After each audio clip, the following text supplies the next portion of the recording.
Watch this. So Yes. this starts All off right, with so somewhere in Nevada. All yeah, right. with that, I actually, I wanted to, me, I'm a huge Matrix fan, so I wanted to give sort of like some subtle nods to the Matrix and even just this opening title card. Obviously, it's got like the dirty sort of monitor vibe to the Yeah. glow, but also you get this sort of like dripping noise in the background where it's not quite like Matrix code per se, but you really get this like Yeah. dripping almost like fractal noise that comes through in these like little squares. So that was something that I That's like so added in true. just to give very subtle nods. No, I see what you mean. Yeah, the dripping is kind of almost like rain on glass, right? Yeah, Which the definitely. Matrix itself actually does in the first movie. Where they remember in the car, Hmm. and when they suck the bug out of Neo's belly button in the car, remember? Like the raindrops in the window look like the code. That's Yeah, right, the yeah. drizzling. Yeah, no, you're right. Oh, that's super cool. So that kind of effect, right? I even noticed Hmm. that I like that you play with the chromatic aberration to sort of like kind of split up that effect, that white, like the white bars. Yeah, the red, green, blue. Did you achieve that by actually like basically messing with a dripping like effect, and then like No. yeah, how did you get? Is that just animated? How do you approach that? Yeah, Like so it's something like After Effects, like this effect was achieved using like a fractal noise and just like lowering the brightness, upping the contrast, and then animating what's known as the evolution, so you get kind of that like bleeding in and out of the different fractal patterns, wow, and then translating that noise downward while also adding effect known as like a time echo. uh huh, So it gives like this almost like trailing look. So that dripping is actually just sort of like the remnants of the previous frames that are coming through, giving this wow. illusion of like a drip. So That's so cool. And that brings us to the next shot, which is this shot. yeah, so this is Yeah. something I wanted to bring up in yesterday's stream, but Mm-hmm. this was a shot that we added kind of a year or two into editing the whole thing, and it was Yeah. something that we actually didn't film on set. So this shot is actually 100% CGI, which a lot of people hopefully don't know. Yeah. Hopefully they don't see that, but I think you pulled it off. Did you guys know? Let's ask the chat like real quick. Did you guys know this was completely like fake image, like assembled, or like did you think it was filmed with a camera? This is the only shot that's completely CGI in the whole trailer, Mm-hmm. oddly enough. Oddly enough, yeah, yeah, yeah.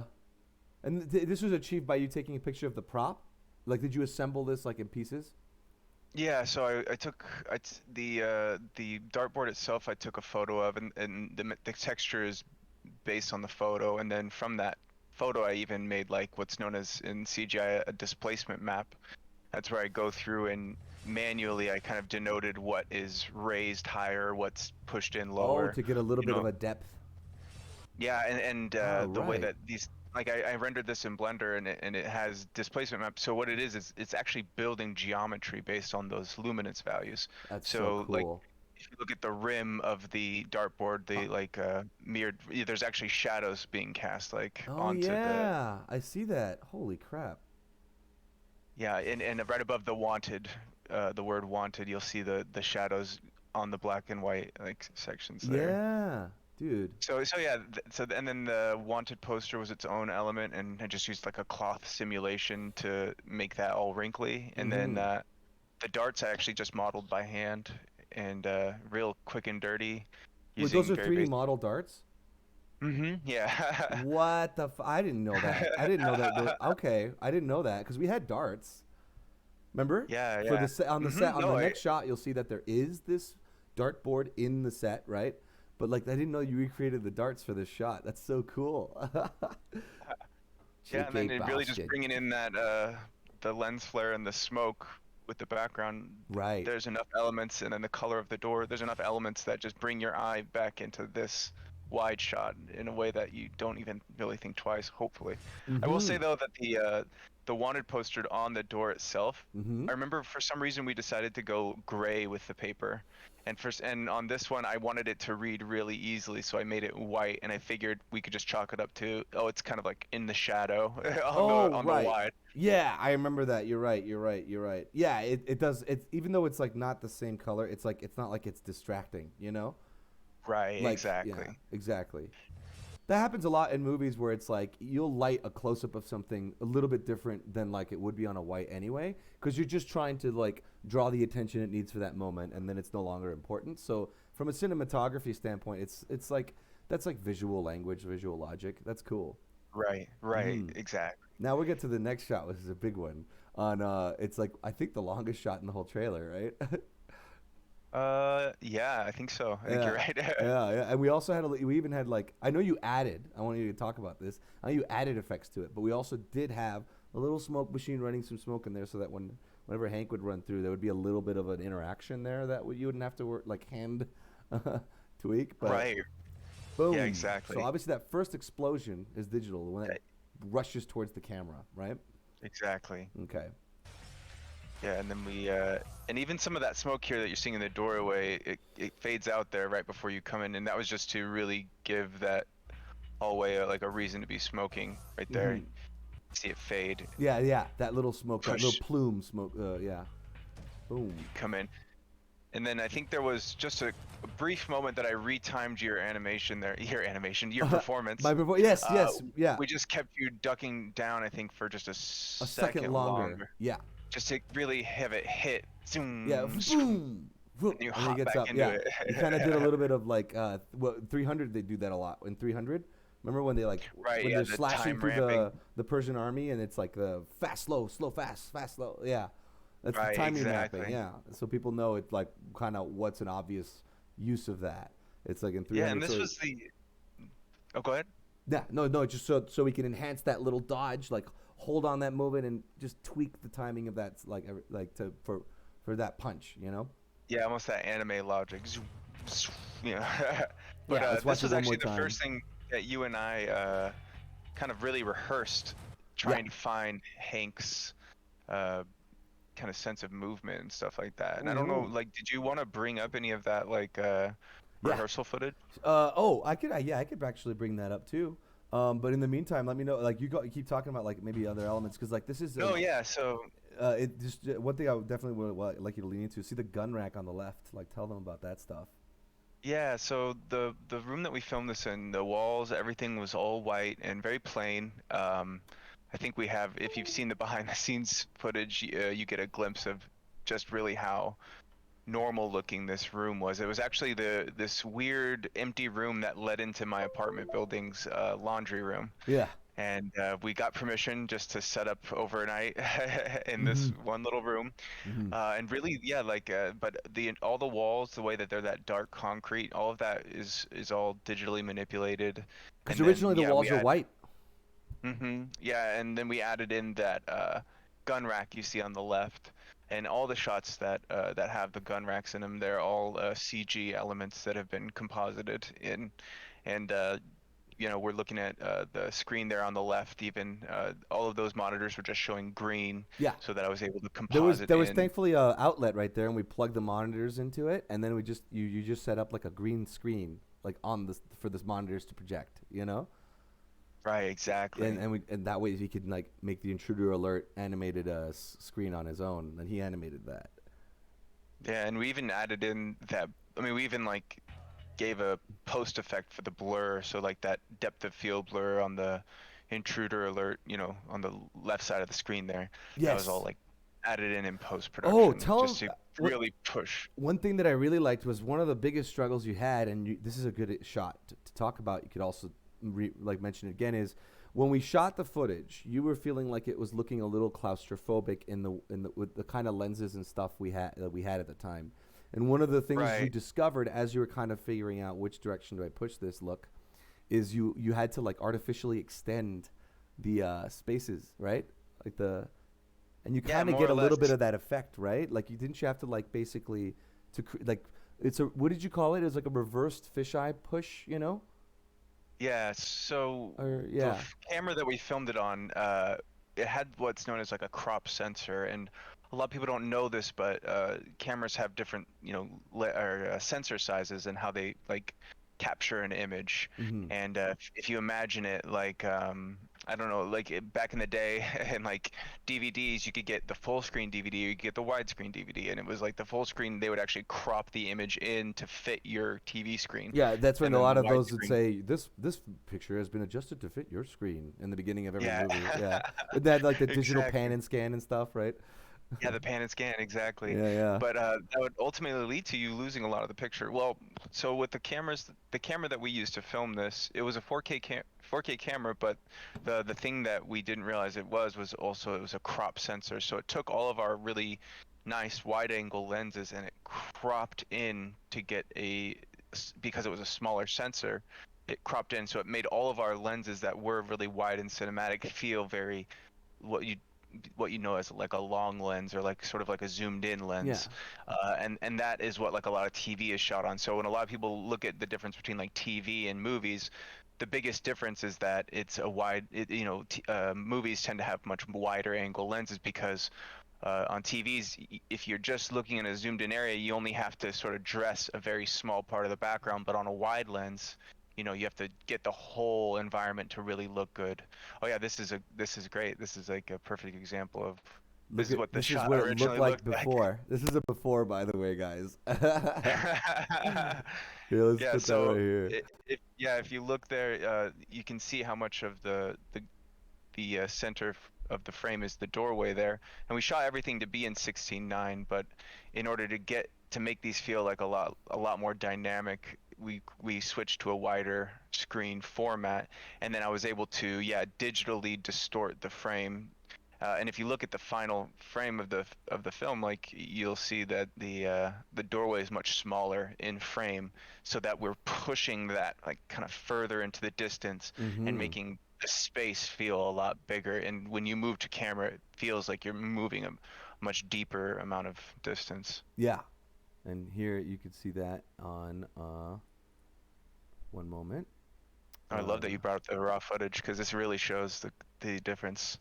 oh, 100%. Yeah, I'll bring that back. I'm gonna have to be doing this a little bit when we go between the. No, for sure. This is my first time trying out this kind of layout, so it's. So do you guys see the difference? You want to, yeah. And then as far as rehearsing this, yeah, this is the shot I rehearsed the most before we went to go and shoot because there's so much involved. Like there's obviously like I have to run in backwards to, and then like without looking, land the position with my back on the frame, right? Time the Hmm. duck, fire, run out of bullets, look at the gun, drop it exhausted, look around, realize the room I'm in as I'm looking, unload the gun without looking at it, like feel out where the part is to like unhook the revolver chamber. Shake it, make sure all the bullets come out, and then close it, making sure that no bullets halfway out, so it does close. Right? Right, making sure it Boom, closes. boom. That was a little improvised thing.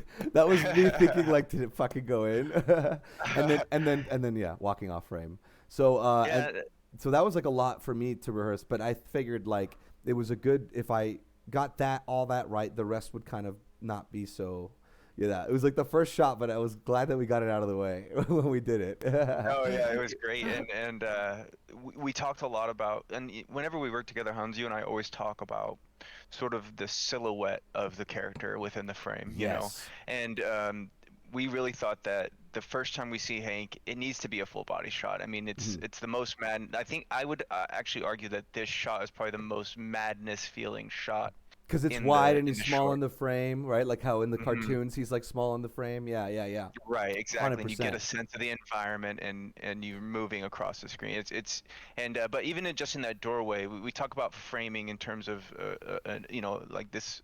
I guess like for the webcam crop that you have, it's like this is the frame here, Yeah. and so as a performer on a stage, you need to be playing for the entire audience, but as a performer in film, your stage is constantly whatever frame the camera currently has you on. Exactly. So if you're in a wide, you got to be acting from head to toe, and you need to know what's behind me in relation to the camera. And so for here, in this frame in particular, you have the gun perfectly framed in that doorway so that you have the negative space around your gun. Mm-hmm. We can see your arm against the darkness. We talked to Matt Crinkles yesterday about this, but like having the gloves be able to stand out against the black of your jacket Mm-hmm. by using the bandages to kind of create those floating Make hands a them la pop out on Madness. top. Like so, if the hand is ever on top of the black, because he's such a dark, like black Mm-hmm. cloaked character, you still want the Mm-hmm. hands and fingers and arm movement to pop out if it's ever on top, so you don't lose sense of that, right? Right, Yeah, that's exactly. all the kind of the thinking we approach the costume, knowing like, well, how do you make this work on every angle, you know? Right, exactly. And telling stories too, just through the visuals of, okay, he's coming from a battle. There's like we know that he's probably this intruder, that we're getting the intruder alert and the danger, so we kind of get a sense. And then the guns telling the story of like, well, what is this room?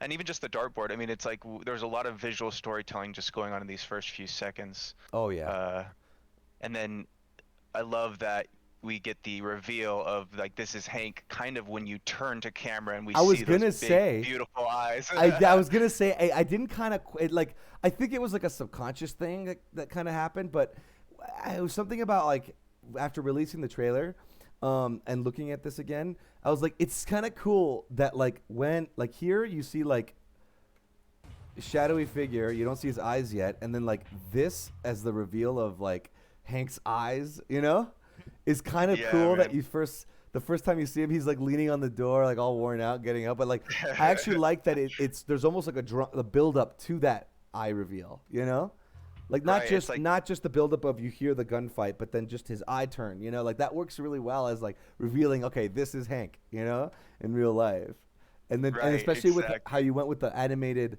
reflection look, which is a very iconic part of the design of him in this short. It's like it's kind of cool that like that aspect of him reveals itself. Yeah, Yeah, definitely. very very. It ended up working really really well. And as we continue, do you want to talk about Yes. ideas that didn't make it in? Sure, yeah, of course. Yeah, So let's break it yeah, all down. yeah. Why not? Why not? So one thought we had here originally. Oh, fun fact.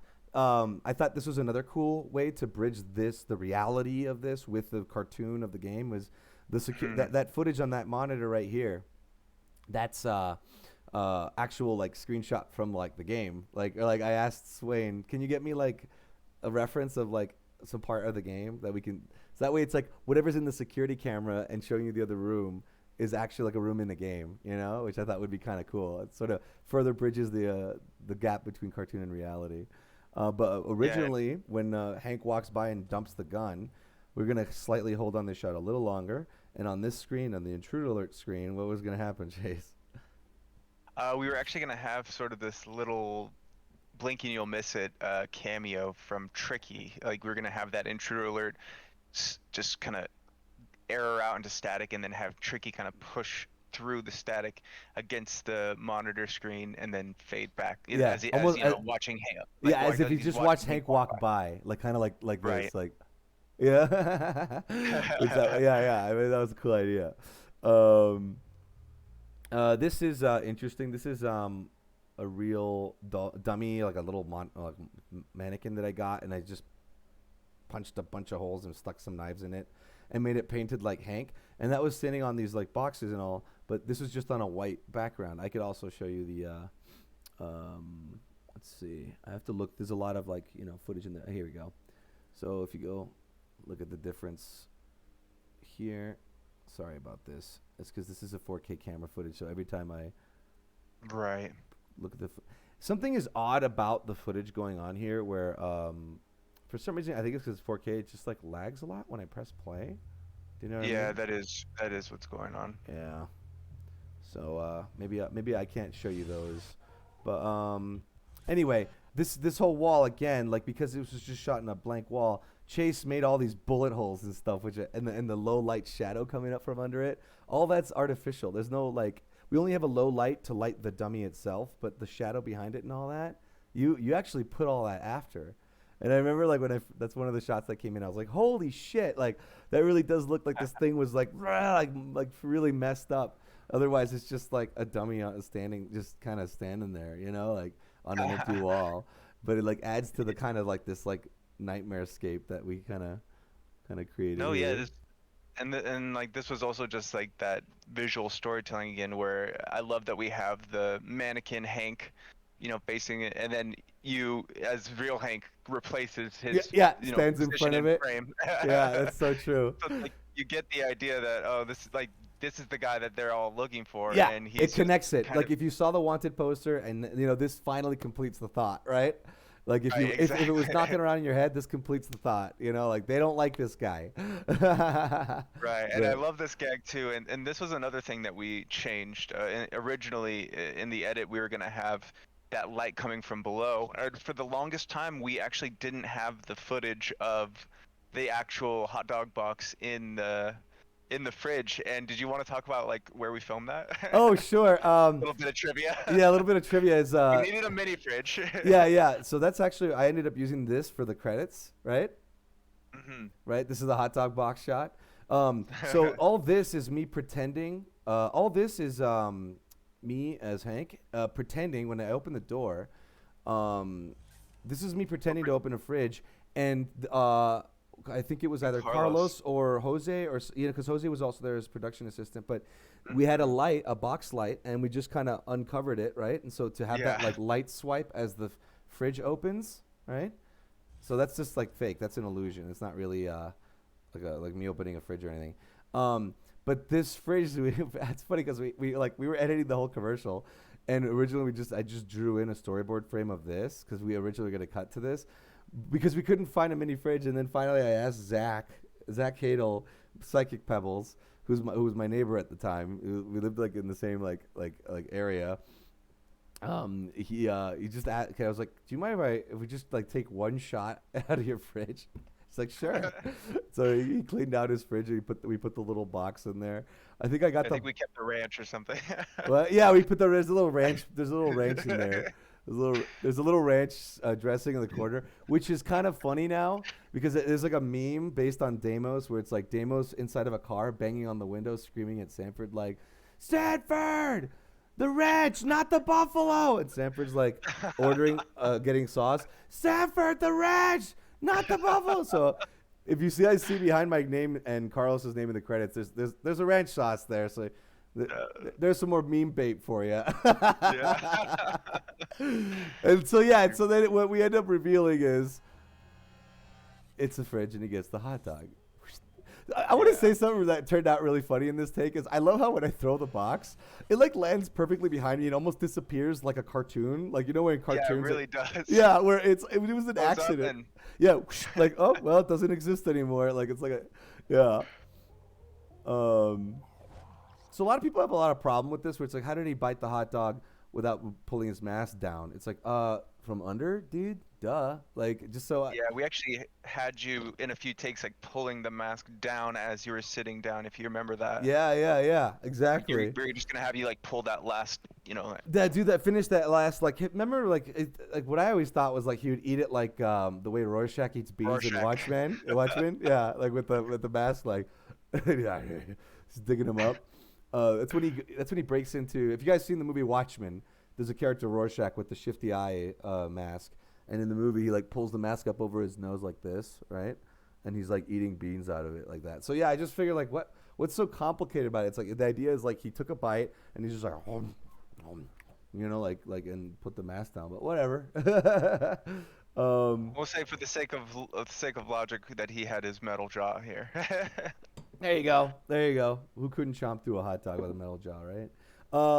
Is there? Let's see, because this shot you can really see that texture that you put on the wall. Yeah. See that kind of, it almost looks like a concrete kind of like a underground base kind of vibe, or something like that, right? Right, like they didn't finish, there's no like finishing to it per se. Yeah, and I really like that. Got like almost like a rockiness to it. Mm-hmm. And a little note here that you don't really see it very much in the other shots. I think maybe once in the wide before you walk over to the door, but on the left there is a spice rack. Oh yeah, that's right. That's want to have this like kind of jokey little bit of home. Yeah, it was funny. It was like weapons, spice rack. Because the idea is it's next to the fridge, like where the fridge was over there. Yeah, that is a spice rack. My actual massive computer that I'm talking to you on there too. Yeah. Down into the left. Yeah, bottom left. That computer, that's Chase's computer that he's talking right here. That's his computer that he's talking to you right now through. Oh, and then for the longest time, we didn't have this drip. Mm-hmm. This is Right. this is Chase hand animating the ketchup drip. And but I always like the idea there where it's like there's ketchup in there and it gets mixed in with the blood in his leg, you know? Right. Like, oh, This is this is go ahead. no, no, no, please. This is I think my favorite shot. Yeah, same. Yeah, we talked A about lot of people this. actually have like pointed out saying like that like this is like a shot that they in particular like point out as being like one of their favorites. Yeah, something about this shot. I don't know what it's like a couple things probably, but like first of all, like that kind of low angle wide lens, Hank looking down, the grimness of the knife and the goofiness of the way he treats the situation. Like something about this shot. Whenever we shot it, and it was like you're starting to turn in like the first pass on the effects. I was like, I think we're nailing it. Like it was like for some reason it like sometimes when you're working on a project, there's like this one moment where you go, okay, we're hitting something special. You know, it's like it Right. stands out from the rest from the creator standpoint. You know, where it's like this something about this is like this is speaking for the rest of it in a way for us. You're like it's like I don't know. Yeah, it's working. No, for It's sure. yeah, it's I felt working. Yeah, and actually, this is a good example of like kind of, or a good shot to just kind of like explain like kind of what the treatment was to the footage at large. And it's like, so I used like this stepping effect, it's sort of a combination of the cartoon filter in After Effects, but also using just the gradient wipe filter in After Effects to um, almost like solo out each step of the gradation, Of the light, yeah, for bright mids, of the like lighting. you're talking about like the lights, the mids, and the darks, and you like continuously like splitting those sections into these like regions, like these areas. Yeah, yeah, exactly, to try and give that sort of cell shaded look. And then also something I love that they do so often in comics, like in inking, Hmm. is that they have like the deepest of the darkest shadows, like just pure black. Excuse me. So what I did here is that I also really like soloed out the darkest of blacks, and you can kind of see it most on his masks. The glare kind of goes over it, but really down on his vest. I mean, your whole jacket is black, but on the vest there, you get those really deep dark blacks that really just like carve out those little Nooks and cuts, crannies, you yeah, the know? nooks and Mhm. crannies, Yeah, 100%. exactly. Yeah, because So that the isolator, like for example, this pocket out with the button, you know, and it's the pure black, so it's like there's no detail beyond those, yeah, it's beyond that that's so cool. darkness. It's like the void, like even under his collar, which I like because then it makes it stand out more. His collar, you know. Right, it gives it that Like illusion of even depth though too. he's a super dark character, there's distinguishable shapes on it, you know. Right, I dig exactly. that. I dig that a lot. And then I love this like cartoons. Like that's what I like because we went so stylized with the visuals, we could get away with like a blood splat looking like animated and stylish, and it just like works, you know. Yeah. This is Yeah, and Go on. I was gonna say the other aspect to that too is that in most of these shots there is a lot of like that dramatic stylized lighting. So when the blood pulls out, it actually interacts with the lighting in a way that feels stylistically realistic, Oh like right, it's like even though fit into it's that world. style, it's like it's animated. It still is existing with the elements around it, right? Right, it's obeying like the rules of light that are Yeah, going on within the frame. yeah. That's a very good thing to point out too. Yeah.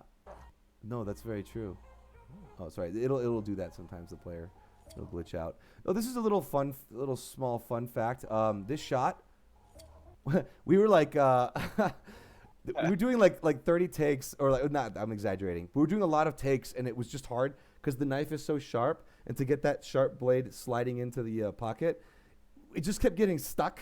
And we're like, fuck it, let's just do it in reverse. So Yeah. this is me acting out putting the knife. It started off in my pocket, and it's going.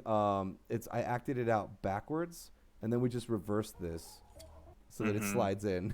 Yeah, so And it's like, and people don't think about it. It's not just as simple as like reversing the action, right? You actually have to kind of in your mind think about how it's going to read. right, So that was when something you we talked about a lot. It was like going up and out, you know what I mean? Like yes, you so that you get that feeling that you're lining it up and then pushing it in. So you had to pull it out and yeah, then rip, kind of like slice. So I had to go like swoop, and then it's like so I had to go like rip like that kind of thing, that kind of motion, so that it like mhm. rip.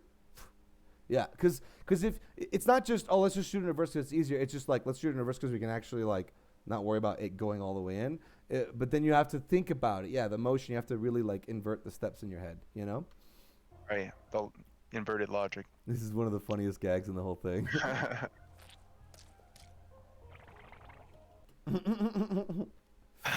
And another thing that a lot of people don't know, and it's funny because I don't feel like we ever really utilized it to its full potential per se, Mhm. was that we created like a whole fake leg. Like we had like a whole setup so that you could have like a fake leg.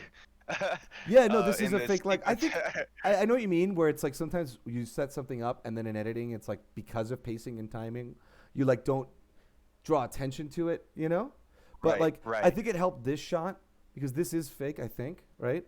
Because the No, knife. I think it's the shot that you push the hot dog into. That's the fake leg. I thought I this think this was one was. because I had to have the knife all the way in, right?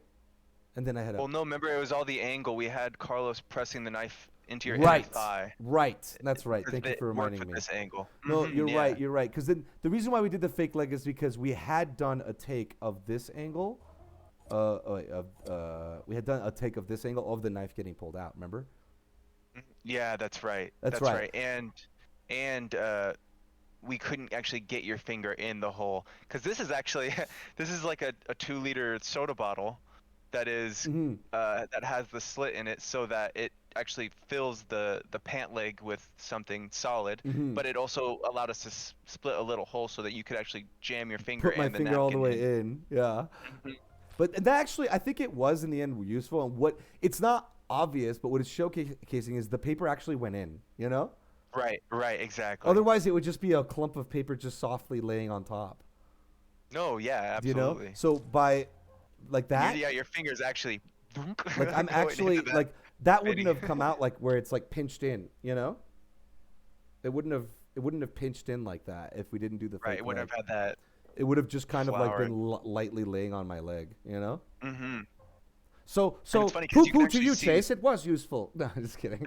Oh no, I just mean to say No, no, for right. the whole we made the whole leg and you can see like your boot in the background there, but it's like we never get like that wide or anything that like where it's like, we and that's the thing I guess like we didn't ever really need to get that, so Yeah, it served its purpose. Oh, and exactly. here's the Oh, yeah. this frame right here, I was just gonna say, is another example of how we talk about silhouette a lot. We actually had multiple hot dogs, and this hot dog in particular had a bite that served this frame.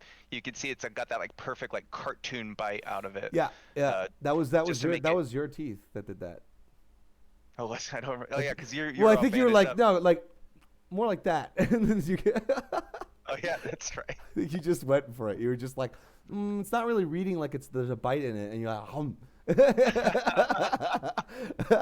Yeah, we yeah. need that because in cartoons you can just draw the hot dog how you need it in that shot, and that's kind of how we approached it with it. It's like, Yeah, okay, yeah. well, Again, it's the silhouette. we. Me and Chase like to play with that, where it's like, it's playing to the camera. It's making sure that the action it has this like immediate read to it, you know? Because Hmm. I don't like the feeling of when I'm watching a movie and I feel like I'm like a stranger in a crowd squinting and trying to figure out what's going on, you know? Right. You know, a movie No, should like exactly. deliver itself to you, at least in my opinion, you know? And Agreed. and you're gonna only obscure when you're intentionally designing it to be obscure, you know? Hmm. This is a little stupid thing I like that I would turn out liking about my performance is I love how Hank like shoves his finger in and when he's done he almost like pulls his hand back like almost like a grandpa like oh there it is like you know like he's like you know like Yeah, it's like a little yeah. it's kind of cute like he's like all right there it is it's like Yeah, a the grandpa finishing. finishing like a ship in a bottle and he's like you know. And a little nod too, yeah. Yeah, we talked. I think some of the things that we referenced. One of the main movies that we referenced when we kind of like when I was talking to you about like kind of what I wanted you to like be thinking about when going into performing with a character that doesn't have a face. I mean, you had kind of the twofold issue. It's like you don't have a face. Well, you have a face, but you don't have like a characterized face that with Hmm. emote that is emotive, Hmm. and you also don't have a voice. And but we looked at a V for Vendetta Hmm. because that was such a good point of reference. Just in the physical performance, Hugo Weaving did an amazing job Mm-hmm. as V. Yeah, amazing. Obviously, he had his voice to help with his characterization, but I think that you had the double-sided entire face covered kind of Mandalorian, Mm-hmm. but also yeah, the lack of any sort of voice also made it that much harder to bring the character through. But you really did a great job, and I I think said that we. I said this before, but I'll say it again, and I'm saying this because right here in the chat you can see someone is comparing this to Deadpool. I take that as a very big compliment because like Deadpool, I know his mask, but he has his face and the emotive like eyes that kind of like squash and stretch, in his mask. But for me, because there was like no voice and no face, right? Um, the fact that people are equating Hank's like vibe to someone as emotive as Deadpool is like cool that it came through, like that someone that silent and that rapt is has that much character to him. So like I really am like I take that as like wow, okay, Deadpool, like he's like one of the most like animated superheroes ever, like as far as Yeah. mass superheroes go. So cool, you know. No, Um, and I definitely see the where people equate that too. Like just in terms of attitude too, there's like a certain amount of irreverence to it all. oh right, and like kind of the sadistic humor and Mm-hmm. Absolutely. Let's see. So that's that part. And then this is a part that I want to address too to the fans who say, "How could he waste a perfectly good hot dog?" You guys don't know if that hot dog was bad. Like maybe it was like sitting there for like a week. Maybe he took one bite and he's like, "Ah, it's good enough. It's something in my stomach, but I'm not finishing that disgusting thing." I'm just kidding. I don't. No, the reason why he throws the hot dog is because we wanted to create an attention point to the door frame. Ah, Yeah, to bring the attention it's back a to the it's door frame. And foreshadowing. actually that shot, if you remember, it took us a lot of takes to get you to throw the hot dog. Not just so it took us a lot of takes for you to throw the hot dog in this shot. Hmm. Yeah, to The get it the leaving toss, this frame toss. correctly. Yeah, cause like it's great because I think there was a few times where you didn't throw it far enough, or you like threw it too sideways. But we wanted that like arc so that we could have it flopping. And then this Yeah. shot here, this Whoop. shot of the Oh. hot dog landing, it probably took us like over 20 takes, Oh yeah. and I think 2 or 3 hot dogs because it started looking real nasty Yeah, like after real a fall few apart. Yeah, throws. it's the bread started looking falling apart and shit. Yeah, yeah, yeah. But then it But this one landed, landed boom, and perfectly. you have the hot dog again silhouette. It wasn't just like Hmm. it wasn't just like it landed on the bread side and it's just like a piece of bread. Or the Like wiener fell out. yeah, you want to have the it's still a hot dog, like it reads as a hot dog.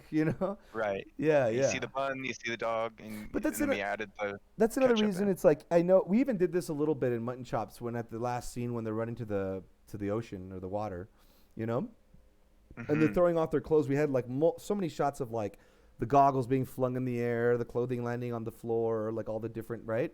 But it's because like I Hmm. think it's worth if you're filmmaking and making a movie, it's like movies to me are those because we'd say, oh, how come this character's of course he's going to survive, he's the hero. It's like because movies are about the hero that survives to tell the tale. Movies are about the magic moments that happen in real life. So it's like I think it's worth trying to hit and like shoot and get that perfect land because you're capturing like it's almost like the highlights of reality.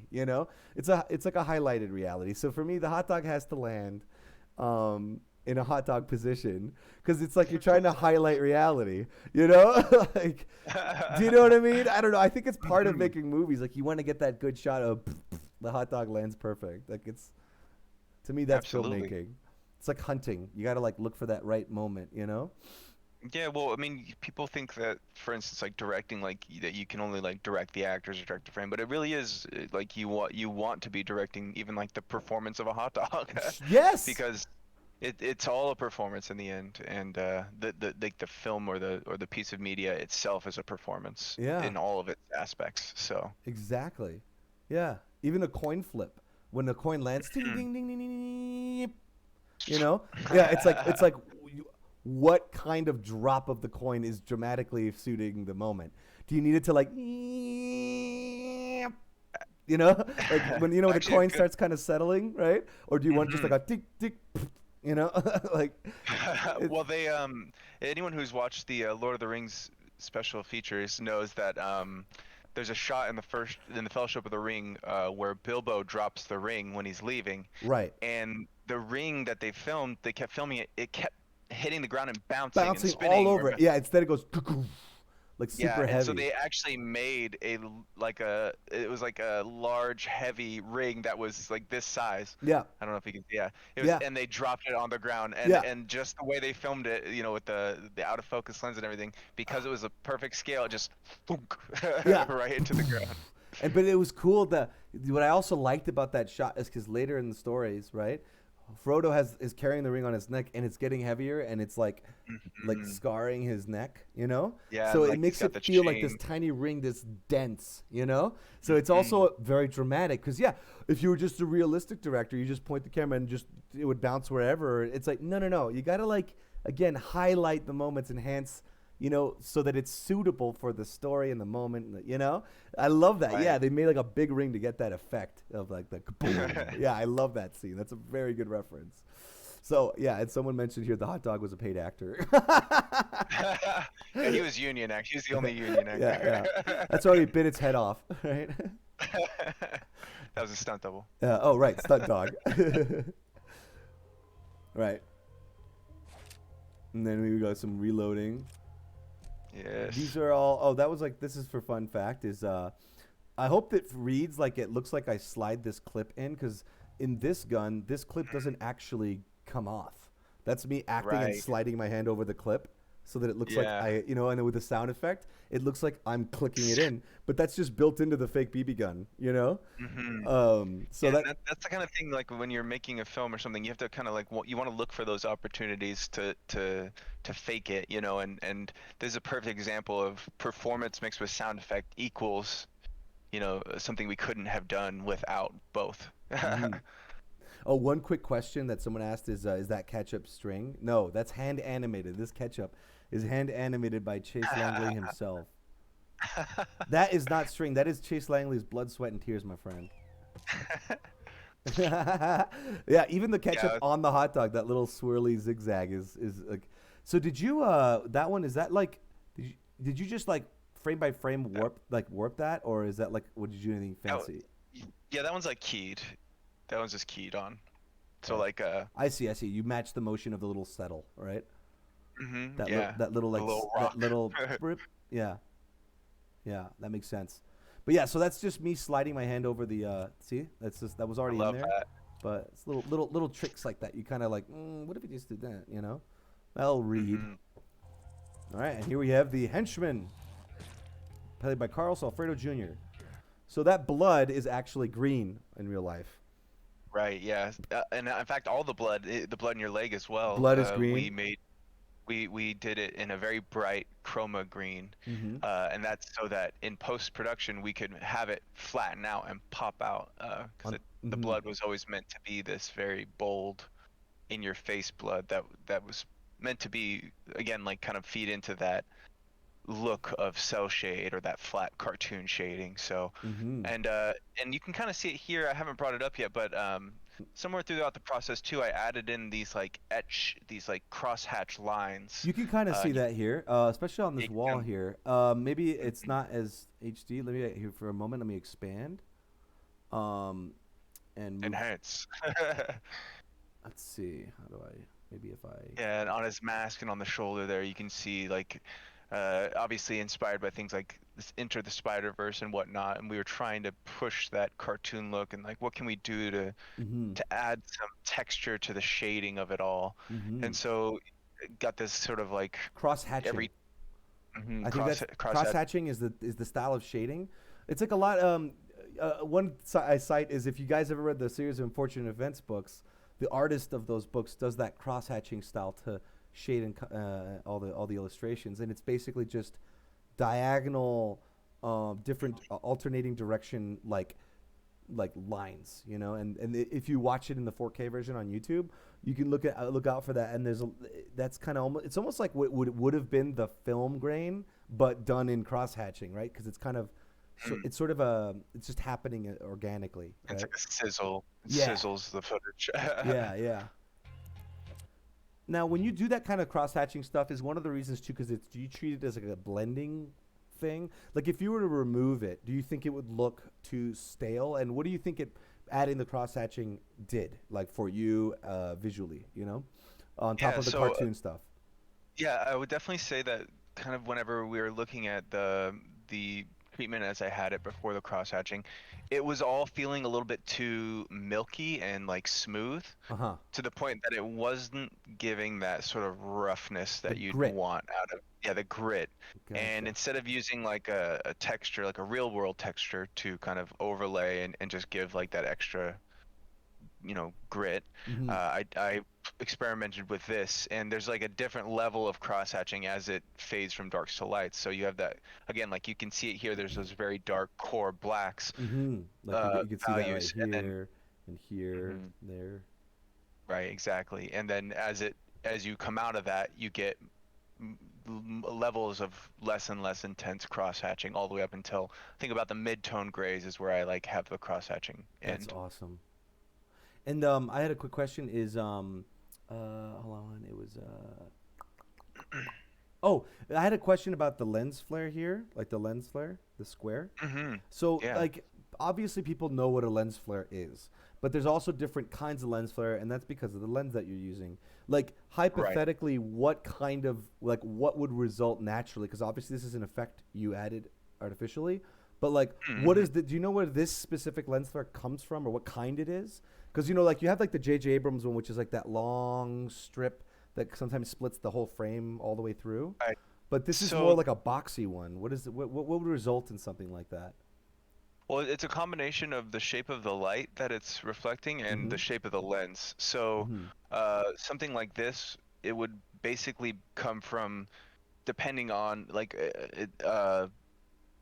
sorry. So, a lot of like these little artifacts that you see, the box, for instance, the two Mm-hmm. little boxes above and to the left, Mm-hmm. on the top of the frame.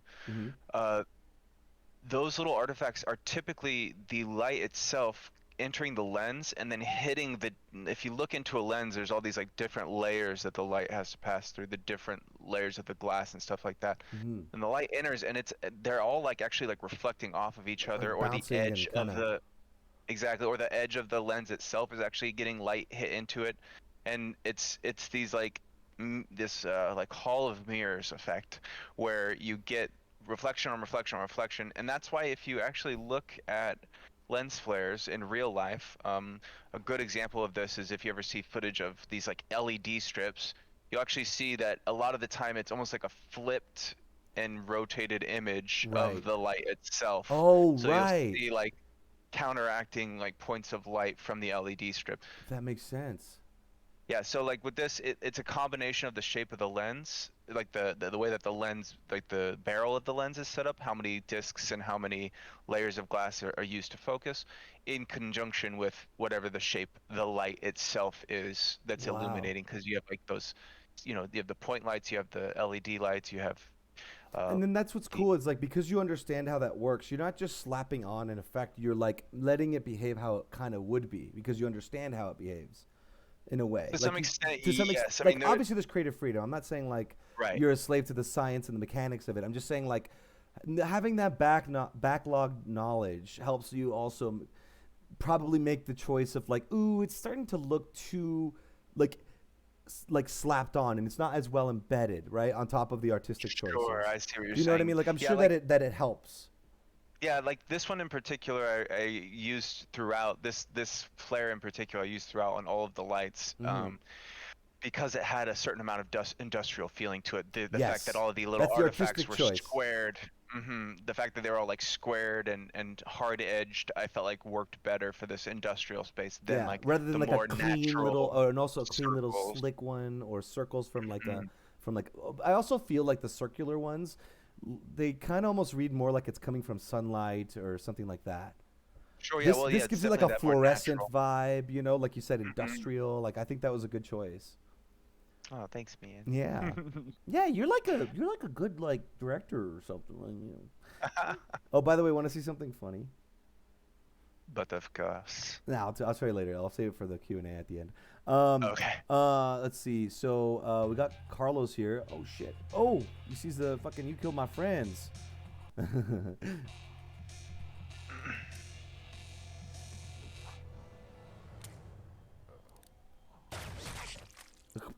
I want to So before we first. do the gunshot, Yeah, I wanted to talk about this. yeah, Yeah. please. No, no, dude. With you. Like you start. Oh, I was just gonna Yeah, say, yeah. something we mentioned in the stream yesterday too, but this was this background door there was the only piece of set that was actually completely fabricated. Hans created this this false doorway out of like foam core and Mm-hmm. styrofoam, Mm-hmm. because we wanted to get that classic door with the bar slat like Mm-hmm. peephole, And light and the coming light. through. Right, and the light coming through, but there was no door there in the actual. It's funny because there's actually a door maybe like 6 feet to the right of where that door is, but Yeah. it didn't have the people. So Not this only door is people, actually maybe like it was also lined up to the wall. You know.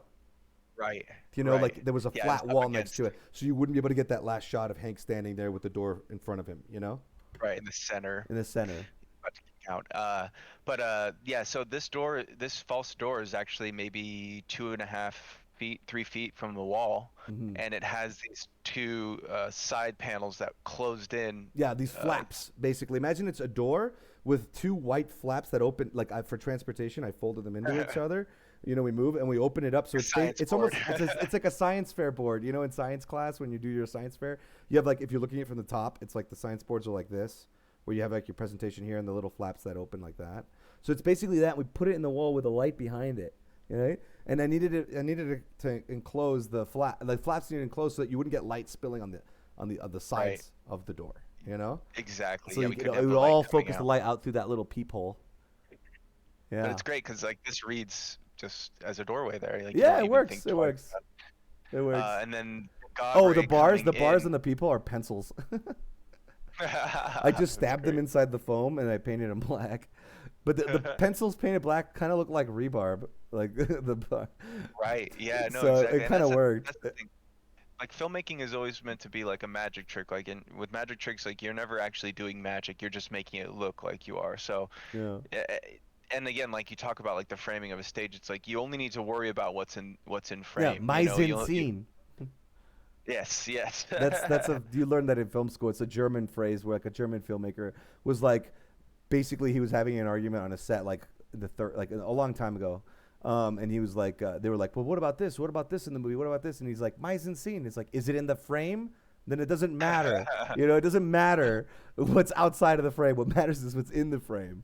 You know, That's we're right. gonna stitch all that. You know, like I like that. Some angry German, mise en scene. But real quick, someone in the chat says something interesting, which is the close-up shot of the hands make me think, how on earth did you get the bandages to stay on each finger? Seems tedious and uncomfortable. So actually, what's funny about the bandages is I use real life medical bandages for my forearms, right? Because they compress really well, and then you can clip them shut, right? And it's tight, and that way they wouldn't be like coming apart, right, throughout the thing. And then you have the fingerless black glove, the combat glove. But then my fingertips, I actually just wrapped each fingertip with white sports tape, so they were just like stuck on my skin. It's tape. And then I wrapped, and then I with like little tiny manicure scissors. I just cut the fingertip and all the corners and stuff that were stuck. I just kind of cut those little edges off. So then basically I had no blood circulation going through my arms and fingers. Yeah, but that's what that is. It's actually sports tape on the fingers and then medical straps on the forearms. I'm exaggerating. It wasn't that bad. So I'm just saying, like, if you want to dress up as Hank for Halloween, that's what I suggest you could do. Go to Walgreens, get some sports tape and some medical bandages, and it's kind of fun. That was part of the bonus too, is that like you did have that fingerless glove to break up between the bandages and the tape. Exactly. Like, and actually, wasn't it that there was actual full gloves under the white tape? Like when you took off your gloves, I remember that the wrapped fingers stayed on the gloves. Or Oh was that wait, just no, how you're it ended right. up? You're right. I'm sorry. Thank you for correcting me. No, you're right. I had thought about that, and I wanted the fingerless the fingers. Sorry, you're right. You're right. What I did was, oh my God, I forgot. I did the medical sorry, the sports tape on my fingertips, that was the first test I did, and then I realized, you know what? It's going to be so tedious to have to put this on before, like, you know, every time I need to put it on, that what I did is I did a regular wool glove that is inside the fingerless glove, and then I taped the wool fingertips. That's what I did, so that it's all one piece. And it wasn't on my skin too, because then it would take forever to pull off. I remember I did a test and I didn't like that. I had forgotten the solution I had made for the tedium. Thank you for reminding me. Yeah, and then it was all one fucking glove. Yeah. Excuse me. Sorry about that. Oh, another thing I wanted to point out about this shot. We talked about the door, but Hank's slow head raise and the way you animated the reflection on the goggles. I wanted to, so one, we knew we were gonna artificially like make the eyes red, but I didn't know that Chase was gonna like hand animate this cartoon reflection. Thank you for the bless you.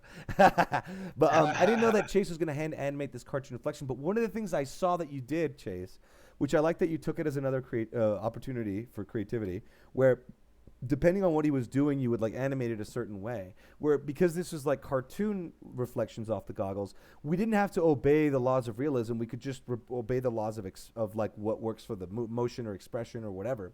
In this case, I like this effect of when he raises his head, how it's like going through like a series of reflections because it enhances that gesture, you know?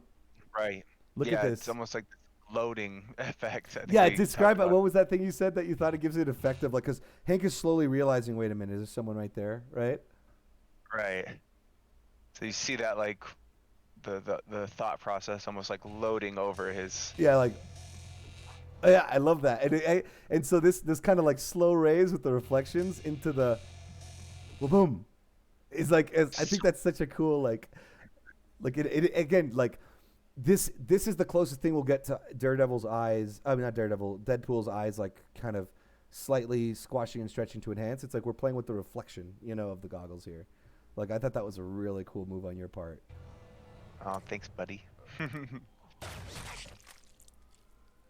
I think too, like there's like a frame where his goggles go entirely white during the gunshot. When he shoots it. Yeah, exactly. I love that. I wanted to actually kind of pause on that. Oop. Look at that. Kaboom. It almost looks like you just read it in like such a subtle way. Yeah. He looks like a night terror, or like the thing that people describe when they wake up in the middle of the night. Sure. Yeah, I'm gonna get that the flash. So this player doesn't let me go frame by frame, unfortunately. Yeah, whatever. No, one more try. Whatever. But anyway, that's cool. You still get that kaboom. And even it, like that's one of those unrealistic but dramatic is like the fact that it's still reflecting after the gun muzzle. Like it creates that like subconscious lingering effect of the boom, like to the eyes. Right. Exactly. I love that. That's like you have to like do a lot of this stuff for effect, you know? And then the lens flare, please. Oh, do you want to talk about the blood splat? Yeah, please. So you can actually see this on the I think I have it on the Skell Studio Instagram and Skell Studio Twitter, but I got in my kitchen and I just bought like a little green cardboard and made a mixture of ground beef and fake blood, and I bought like a tube and I just stuffed the tube with the blood. And I blew. And we're laying on your kitchen floor with the camera, and you have the and I did like the pipe. It was cool as we did 3 takes of like the splat and the meat drizzling, you know. And did you end up because like each splat didn't come out quite right, but I think you pointed out when we were there. It's like I layered all 3. Yeah, it's like you were like I could layer them all 3 of the different splats together in one. So you get the dripping carnage. The brains and the drip and the splat and the everything, but that's like a real like blood splat. I wanted to at least have one real one real kind of gore shot, or like one real like, you know what I mean? Exactly. So that's actual meat just drizzling, and that's on a green cardboard in my kitchen floor that we just composited. Oh, so gross. That Chase composited in there. And then I noticed that you also do. Remember how you talk about the artificial speed when I duck? I like that you like completely stopped Carlos's like performance. Like he goes dead still, you know? Yeah, like, and then I actually have I think I could cut a few frames out to like just snap his head back. Oh, you did to do that little like whoosh, like whiplash kind of. Boom. Yeah. Exactly, yeah. And I like how you like his performance and Carlson's performance here, which I commend him for it, is he does like a little like jiggle settle, but then like right there, boom, right when it settles, it's like you found the right point to stop it, and so it looks like he just goes completely dead, you know? Yeah, and I actually had to stop that independent because I think the gun in the foreground actually keeps falling, like at normal Oh, speed. oh, you're right. There is that kind of like the, yeah. It's Oh just a wow. few frames overlap, but it did help. And then obvious, and like that's the thing when you're, and that's something I did when I manipulated your performance too. When I had you like hold that duck down, you still had the flashing of the intruder alert. You had the moving smoke, and you had the gunshots getting like hitting the walls. Uh So huh. everything felt like it was still in real time, even though I was Oh right, retiming because your you're not performance. manipulating the whole footage. It's just the one Right. action. You isolated the manipulation to that, so it's still moving within the rest of it. Yeah. Right, so it still feels like it's moving. Same thing with here. Even though I'm manipulating the timing of him, I'm making sure his gun is falling at the correct speed, and that the dripping of the brain The is moving boings. in real time. Yeah, yeah, yeah. And then also the blood kind of that drizzles out of the bullet hole in his forehead. You know, like that's Mhm. another little secondary motion you get out of that. Yeah, exactly. Yeah, just tiny little things that if you blink and you miss it. Yeah. And that was probably the only thing that we added in the last like 3 months is Oh well, the yeah, yeah. For a is long time, that. it was basically done for like 3-4 months or something, maybe.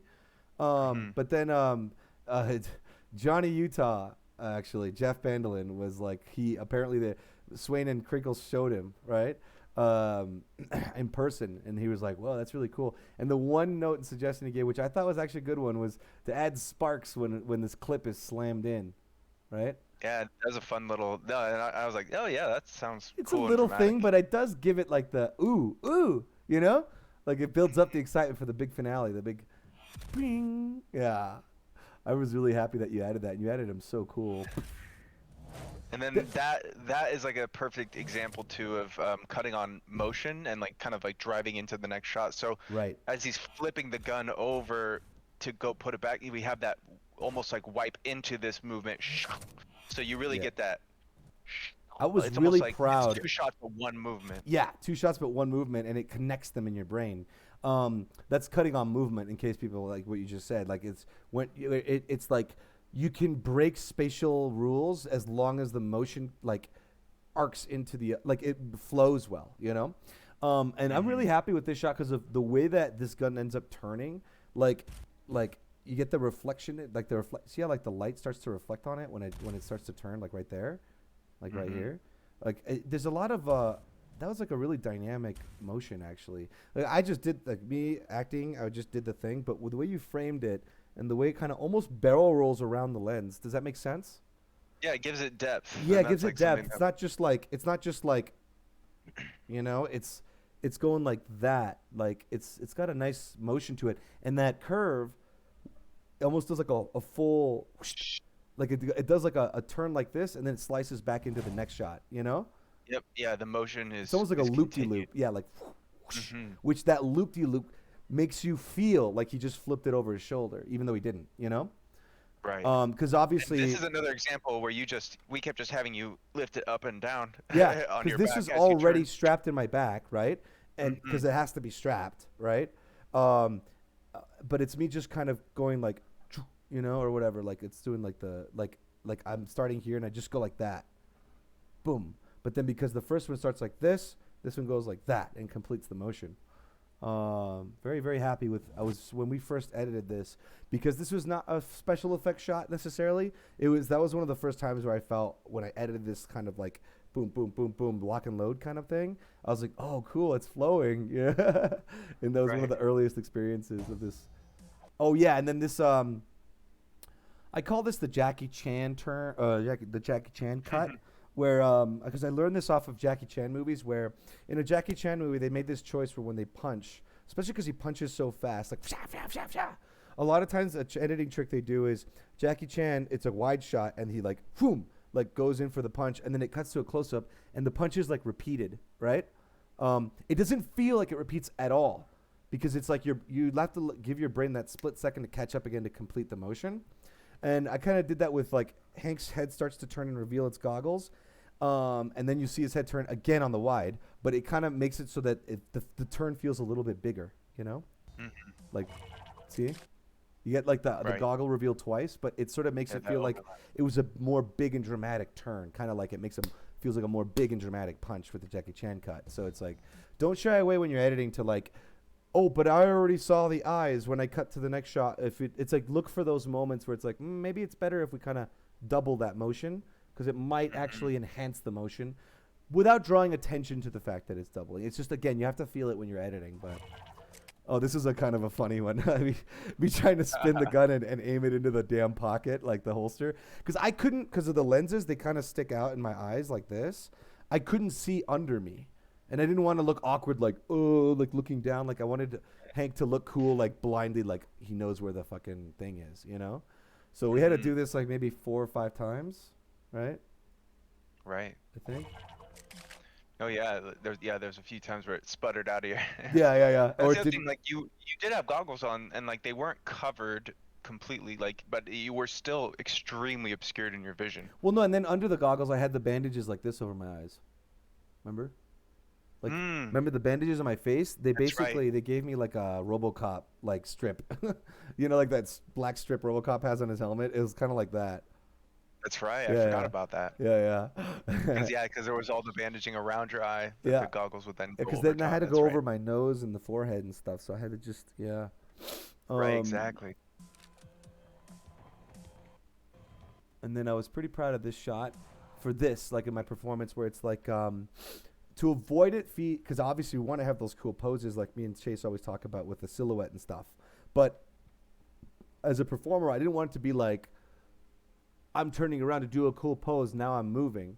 I wanted this pose to feel like it's like Hank kind of thinking about like, all right, here we go, and he's like psyching himself up. So when he like turns up with like a little more of a sharp gesture, it's like he's like thinking and pumping himself up, and he's like ready to go, and so then he marches onward. You know, that was like a small thing, but like I thought it made that the shot work pretty well. And then like, it's kind of like, all right, let's do this. You know, yeah. And this is another thing too, where this shot, we had this false door on the wall, but this shot in particular, the wide shot there, it didn't have any of this like pink glow to it on the left, like Mm-hmm. in camera. So we wanted the audience to kind of remember and feel like there was something to the left there that he was walking towards. So we added this fake glow of pink and a little bit of those god rays coming in. Yeah, I That can see the that you can shaft see of this light. shaft of light right here. Right, and that again, it's like it's reminding the audience because there's so few colors that are showcased in this, but it's reminding the audience, okay, there is something over there. Mm-hmm. There's that doorway that we saw earlier that Mm-hmm. was never really called to mind, but so that when we go into this next shot, which is it's a huge shift. Yeah, exactly. And then we have the door on the right, which is a lot darker, and you still get the read on the dartboard. Yeah. You just get this real sense of space Yep. still. Yep. Exactly. That's good staging, I think. Yeah, Is yeah, it is worked what out is really what well. accomplishes that, like laying out the set and then like obeying the visual rules of the layout of the set. You know, like Hmm. there's no confusing. Like we'll only reverse the shot when it's important. You know, right? Right, Like stuff exactly. like that, because then or else you get like disoriented when you watch a movie if you're not aware of that stuff. So then he steps in front. And he does the fucking transition. Yeah, and for the longest time, we had planned this like real money shot at the end where Hank kicks the door open, and in live action, you would see this courtyard full of grunts Mm-hmm. and maybe a few. I don't know. At the times, we were just what were they? What were they? Heavies like that would turn around and just be like, "What the hell?" Yeah, And then yeah. Hank was gonna open fire. Uh, yep, this right here. So this was shot for this idea that Chase is talking about, right? Hmm. This is where Hank would finish kicking the door down, and then kind of walk out and see all the enemies and stuff, right? Oh And then we shit! had you. Did I need to shrink the? There we go. My bad. My bad. There we go. Yeah, and so that you look. So this is like Hank kicking the door down, like boom, right? I think we have a few more takes of this. Wow, I hate that I have to rescale it every time, but that's what we have to deal with, fellas. There's Chasey Wasey. Like, see, we're always thinking about that silhouette, you know. You got adjusting. Right. That's the back of the rifle and the sword. Boom. All right, so that's Hank popping in there. And we also, I think I have some footage of. Oh, you want to see some bloopers of the knife? Actually, watch this, guys. Action. So this is me pulling out the knife, right? There goes the leg. You guys see that? So you can actually hear the crinkle of the plastic bottle that is stuck in. Oh, look, that was hit too hard.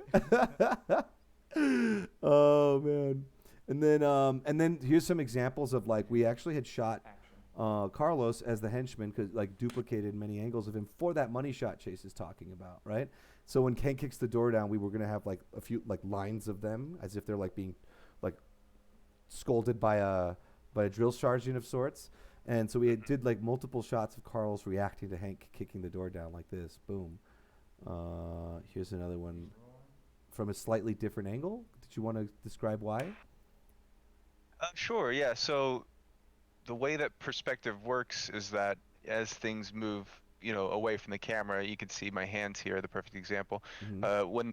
When they're situated in the center of the frame, you can only really see the side of them. But without rotating my hands as I move them apart, you actually see different angles of my hands, even though I'm doing nothing to change the rotation. It's just the point of view of the camera in relation to the hand is showing a different part. So if we have Carlos in a line, it doesn't make sense for this, this flat image to constantly be. You would definitely have one that would be a little more angled, and then the next line would be a little more angled. The next line Mm-hmm. would be a little more angled, so that we can get this cascading effect of rows of grunts Yeah. turning to C. So that's So why it's this important one's a that we little. got different That's why angles. this one's a little bit more like Carlos is turning, like his chest is more towards camera, Hmm. versus this one, which is more like now his back is slightly more towards camera. So we wanted to Hmm. kind of do like a bunch of clones, like this, like duplicates, but like to create that like those lines of depth, like he's talking about. Um, and then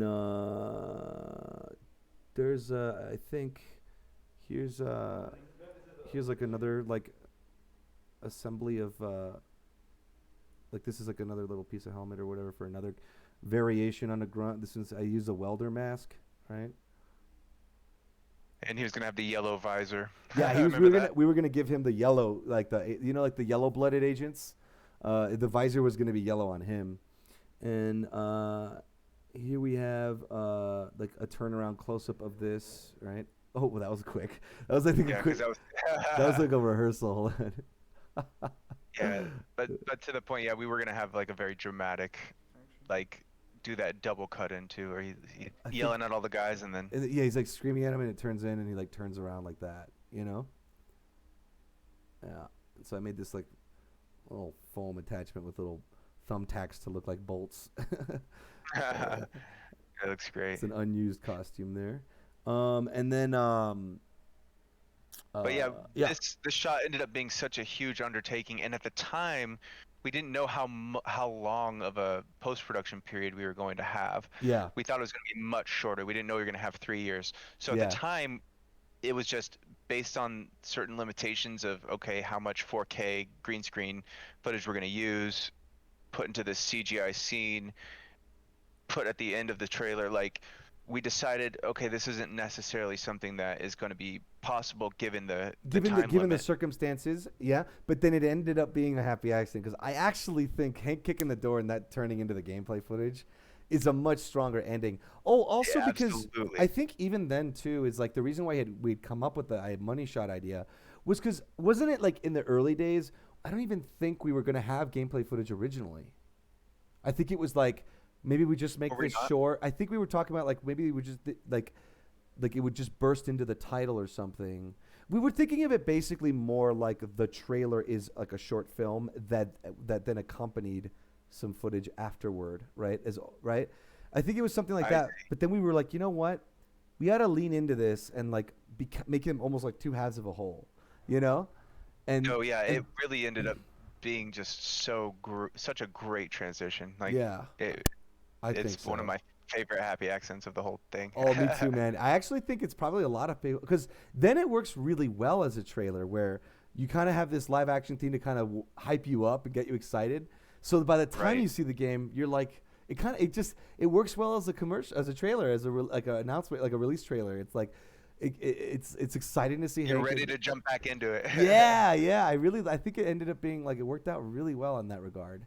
Yeah, when we were very first pitching this or conceptualizing it, the nickname for it that we called it was Pit Stop. Yeah. And so the whole idea was that this was just going to be a little pit stop for Hank during his slaughtering, Mm-hmm. and then we get to get that like comedic downtime, and then we get right back into the action. So that was always supposed to be the concept of it. And so having it sandwiched, because by using the security footage, by using gameplay footage in the security footage, I think that kind of implies the before, Mhm. and then now we have the gameplay for the after as well. Yeah. So it ended up working out really well. I joked to Swinkles and Swinkles. I thought you said sprinkles. Sprinkles, Swain and Crinkles. I joked to them like you should have one room in the game, right? Like one room that when you walk in, all of a sudden Hank's model looks like a human, and then when you walk out of that room, he's a cartoon again, like because the implication would be that this room is the only room where Hank is rendered. Because like it's like he's a cartoon outside of the room and only this room, but he's real in it. I thought that'd be fucking. That's obviously like it's more of a joke, but that'd be funny. Sure. Yeah. And so then we get the whoop boom, and then I did a little color correcting here, Chase, to honor your slightly pink reds in the commercial. And if you notice, Yeah, they're hot pinks. I actually made it so that look, because they gave me the footage with like the reds in the game or whatever. Look, I made it go from pink. Oh, wait. I made it go from pink to more red. See? Yeah, I love that. I didn't even realize you had done that. Yeah. But yeah, it works. It works perfectly. Because even the grays are a little more blue here, right? But then by the time we're here, it's just gray. See? Ah, good job. Yeah, that's great. Yeah, I wanted to kind of a moment opportunity I found where that would help the transition from real to game even more. Also, the commercial is at basically 24 frames per second, right? It's like that 23.97, right, or something like that. Right. Right. It's 24 frames per second for the live action. This little transition is 30 frames per second, and then by the time you get to the gameplay footage, this is 60. Yeah, and I will say too, something that I didn't realize, but then once you started showing me like the different takes, I was like, holy shit! Like that kick door down, that's not animated. That's actual like, I don't know who filmed it, but someone's actually puppeteering Hank to kill all these goons, so right? let me tell people what this is. This is not a level in the game. Swain was like, oh, when we came up with the idea of kicking the door down to transition to gameplay, I was like, we have to have one like rehearsed shot, and he's like, well, I have all the assets of the game, so he built this set and he spawned these characters, and that's Swain controlling Hank as he animated the camera, and he gave me like 30 takes like a movie of him playing and fighting and kicking and killing until and he gave me all the different takes, and I chose the best one, so that was actually like virtual directing what Swain did there. Like he built a set, he acted as Hank by controlling him, and all the AIs like swung in and did their little kicks and moves and stuff, right? And he did multiple takes of this shot, In fact, I could show you them. Let me show you the different takes. This will be fun, right? Let's see the alternate takes of this door kick. Sure, yeah. If I go to here, To say too, at some point it'd be cool to pull up the storyboards and show everybody like the storyboarding process that we did prior to. Right. Do you have them on hand? Do you mind like sending them to me on Discord while I open this up? Yeah, no sweat. I accidentally misplaced them. Oh, please, just scroll back in our conversation. Yeah. Hey, wait, one moment. I'm finding it right. Okay, it's in this folder. Tier 1. No. How come I'm glad I didn't... Oh, here we go. Yeah, okay. I forgot that he sent it as one long clip. So I was looking for like a folder, but it was just one video. So here are a bunch of alternate takes of Swain playing as Hank, right? Look at it. So see, you'll see like some of them are kind of awkward, like he fucked up and they just killed him too fast. So he just kept reloading, and he had animated his camera.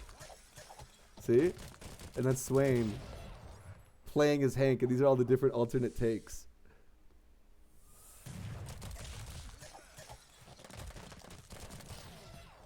Isn't that funny?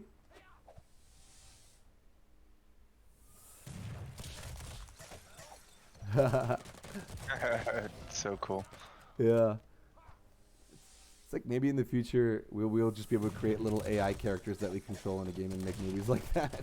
Oh, for sure. Yeah, we're already kind of there. Imagine like a AI actor, like star, like a celebrity, you know, like this. Isn't there a movie called like Simone or something like that? With Al Pacino, like it's got that same premise. I haven't seen that one. I gotta check it out. Oh no. Yeah. But yeah, isn't that cool, guys? All the different alternate takes. See how some of them it's not as cool as others? I think that's the one I used. No, almost. There's a little dodge there. Hank dying over and over again. What else is new, right? That's Hank. Yeah. Oh wait, let's see. You said, did you send on Discord the thingamajig? I'm renaming the files right now. Perfect. I'm sending them away. Because let's see. Videos. Let's see. All right, and I'm dropping them in. I'm uploading. All right. All right. Boom. Send them your way, and they are listed, or they're labeled as such. Cool. Right now, your webcam on the stream is the storyboards because I'm downloading them. But give me one moment.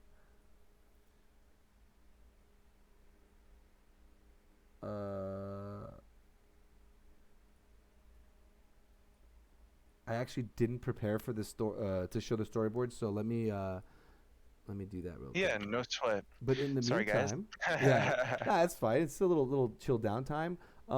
Did you? What I'd like to hear actually while I'm setting all this up is what what was the hard? Because I know you were. It was a struggle to figure out how to make this work and look for you. It was probably a long process. Like, I'd like to know more about like your thought process on the trials and tribulations of figuring out the look for this, making this work. You know.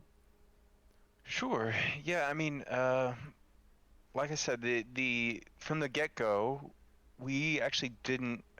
I'm not even sure if we didn't think about it or we didn't. The project actually itself didn't have quite the look that it did in the beginning. Mm-hmm. So originally, I'm someone that, from a filmmaking standpoint, I really, probably maybe to a fault sometimes, really love like cinematic language and the cinematic style. Mm-hmm.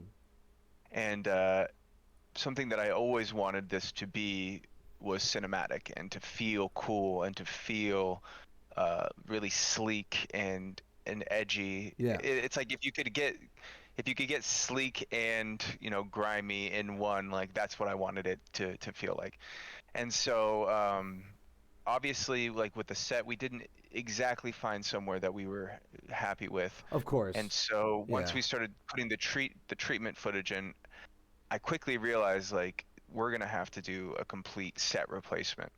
Yeah. And what that required was that every single shot, the entire part of the set that I wanted to keep, as well as Mm-hmm. needed to be rotoscoped. And Mm-hmm. rotoscoping is a process where on each individual frame, we're cutting out the elements that we want to keep and creating transparency in the areas that we don't.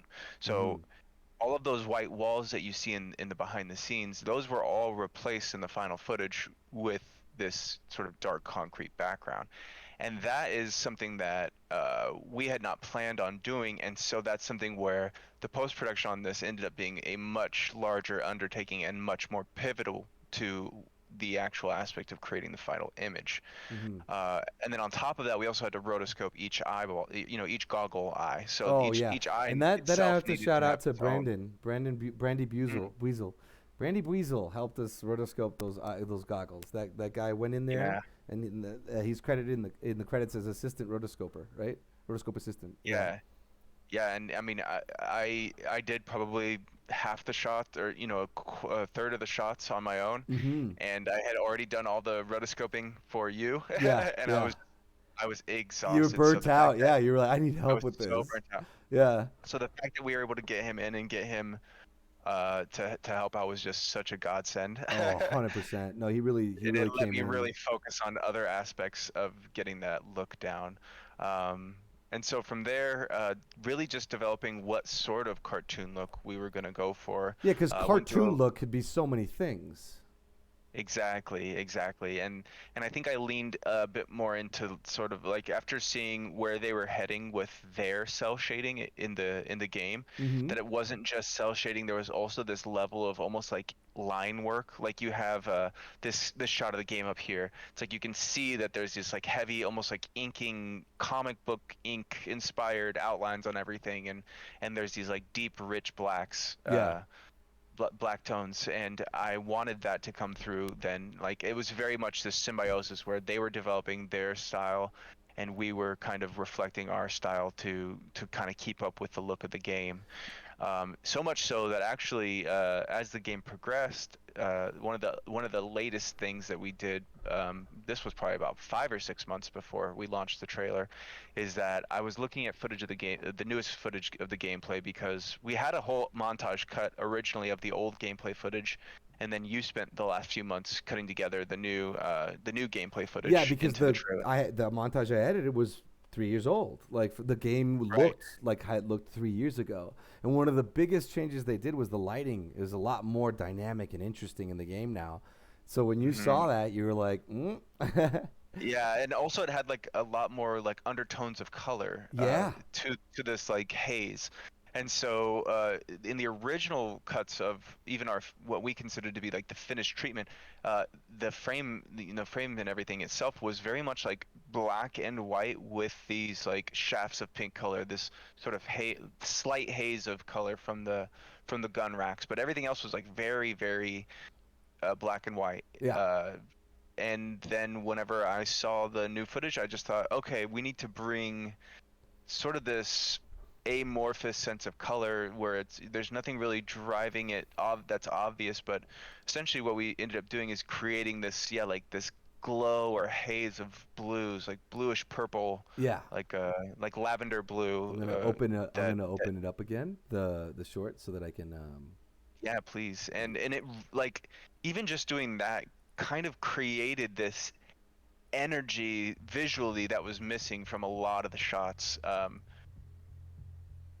Yeah, you can see it here, even just like this bluish glow from the doorway, Right here. and it just fills in a lot of the darks with this underlayer of color, and it again it just gives this whole new life and energy to the frame that just wasn't as present Yeah, before. and that's one of the things I really liked about. I might have like brushed this a little bit on the interview we had with Ninja Podcast, but what I really liked what they did with the game, and it's especially evident with the with that new lighting system that they added that we were talking about, is that when you look side by side, Madness Project Nexus and the cartoon, they don't look like each other. You know, like Madness doesn't have lighting. You know, like not like to Right. that degree, but even though they brought in color and light, it still feels like Madness somehow. You know, Hmm. and what would you say that is? What do you think? Is it just like the grit, the level of, like, do you know like what? Yeah, I think it's yeah. I think that well, even the grit. Like if you look at the Madness cartoons, there's no real sense of texture. Even you know what I exactly. mean. Yeah. Everything's very flat, and so I think like I think it's like an oppressive amount of like simplicity almost, where Mm-hmm. it's like you can have the texture, but even in the game, it's like you have very simple forms and shapes. Mm-hmm. You know, everything's kind of bulky. Everything's kind of again like that read. It's a very easy read, but the same thing that Crinkles did with the line work and with the flat tones of the animation, Mm-hmm. bringing those same like mentalities behind his choices into then the realm of three Right. dimensions, texture and lighting. You know, it's that next layer of realism being added to it. He's still approaching it with a lot of the same tonal intention. You know, they're still approaching it Exactly. with the sense of like it's imposing, it's oppressive, it's not very welcoming, it's cold, and it's dreary. Yeah. And No, it's it's never distracting from the action at hand, which especially excuse me, especially in a video game, like you need to be focused on the action at hand. No, I think you're right. It's like even though it's more layers, more details, more elements to the visuals, it still is the same tone, right? Right. It's like, and I guess I commend them for keeping the tone, even though because it's good to. It's easy to kind of go crazy and like overdo it when you're like, oh, new tools, new toys. I'm gonna add more lights like this, but like they actually implemented it in like in that still that bold and simple kind of mentality, you know? Right. Mm-hmm. Um, What's funny is like it's the playback is like really freaking out on my screen, but the stream it looks perfect. yeah, yeah. Oh, was this screen? Is the playback okay now for you? Did it? Oh yeah, yeah, it's okay now. It's just these like little blinks where it goes ahead and back. But then on the stream it looks fine, so it's funny. I I might mean, I might be able to. Unfortunately, I won't be able to show the storyboards like live on the screen, but because I didn't quite prepare this layout for that.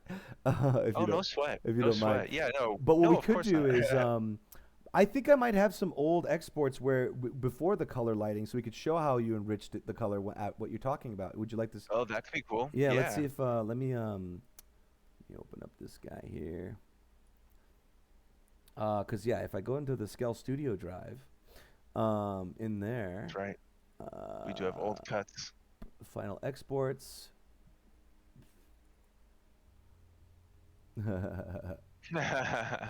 You can see the old, yeah. See, look at this. Yeah. Look at the difference, guys. This is like before he kind of like, wow. I haven't seen this in a while, so this is actually really cool, even just for me. Here, let me adjust the frame here a bit. Do you guys see how like those blues are gone right now? You want to describe this, Chase? Like, Yeah, yeah. So this is what I was talking about, where like the colors were a lot more muted, and we were just going with this sort of black and white. Yeah, even the gun racks, I had thought they had a little more blue to them, but they really don't at all. mm-hmm. So yeah, it was like we were really, really limiting the color palette, and it still feels good. It still looks good. But I think that just adding that haze of color, it gave it such new life that I like agree. I think that it really made it leaned into the dramatic fun of everything, I feel Yeah, like. agreed. And like this, it's like it's less Sin City, more its own thing. You know, Mhm. right? Mhm. Like and again, it did help bridge the gap between how the game looks now, because the game looked like that when we first made it. That's also why you went with this direction. Once they improved their lighting engine, the game became a lot more colorful and more and visually rich and interesting. You know? Right, exactly.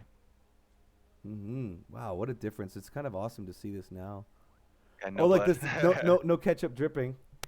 Right, this is an older version, so we didn't even have the somewhere Nevada in the beginning.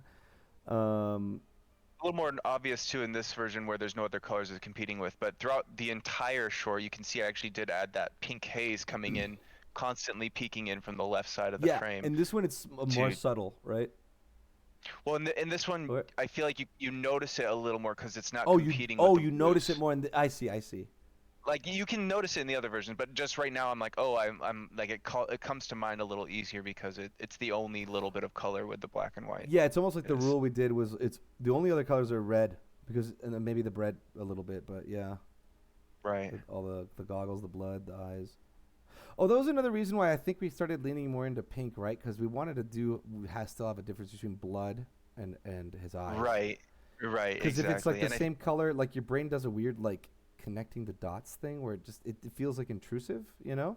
But like separating the red in Hank's goggles, pushing that more into pink, it creates a nicer separation between the blood and the ketchup. yeah, definitely. And for some reason, I don't know, I've always just loved this like hot pink for Hank's eyes. Agreed. That's also just a creative choice on my end, where I don't know, it's just something that I've always loved. It's cool. It's But yeah, cool. no ketchup. Yeah. It's a No. naked dog. It's a Look, naked wiener there's right the there. there's the naked dog right there, you guys. Let's look at that hot dog flop right there, all alone, with no ketchup to accompany it. It's so much less dramatic. It's so much. Yeah, it's so like, poof, you know. Yeah. And who eats just a bread and meat? You know, you gotta have something on there. Oh, but if people were wondering, we didn't have ketchup on set because we didn't want to have to clean up after every throw, and we didn't want to have the like the continuity of making sure the ketchup was right. You know, Right. that was we didn't put ketchup on the hot dog because we were avoiding that literal mess. Well, if you remember, we actually did put ketchup on the first hot dog, like in the beginning, but it wasn't reading.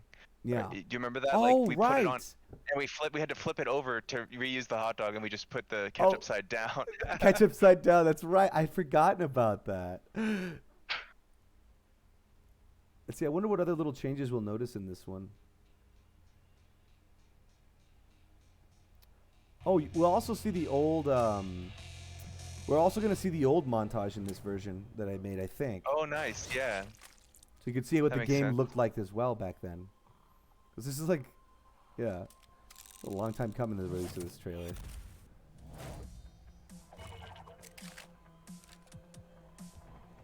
I really think the blue ended up helping so much, dude. It really did. It really, really It did. really feels like it's missing something genuinely without it. That's right. Also, the montage originally didn't have any sounds in it, like gunshots. Yeah, I'll raise the volume a little bit more.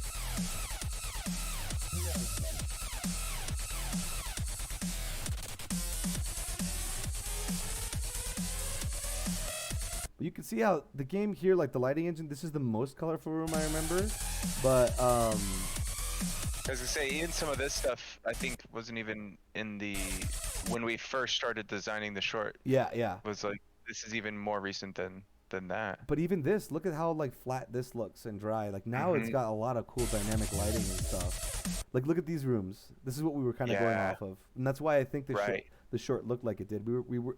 You were really trying to go for looking at like for it to look like the game, but yeah. So it's kind of awesome how I actually think once they added that lighting engine, it also inspired you and made the live action portions even better for it. Yeah, definitely.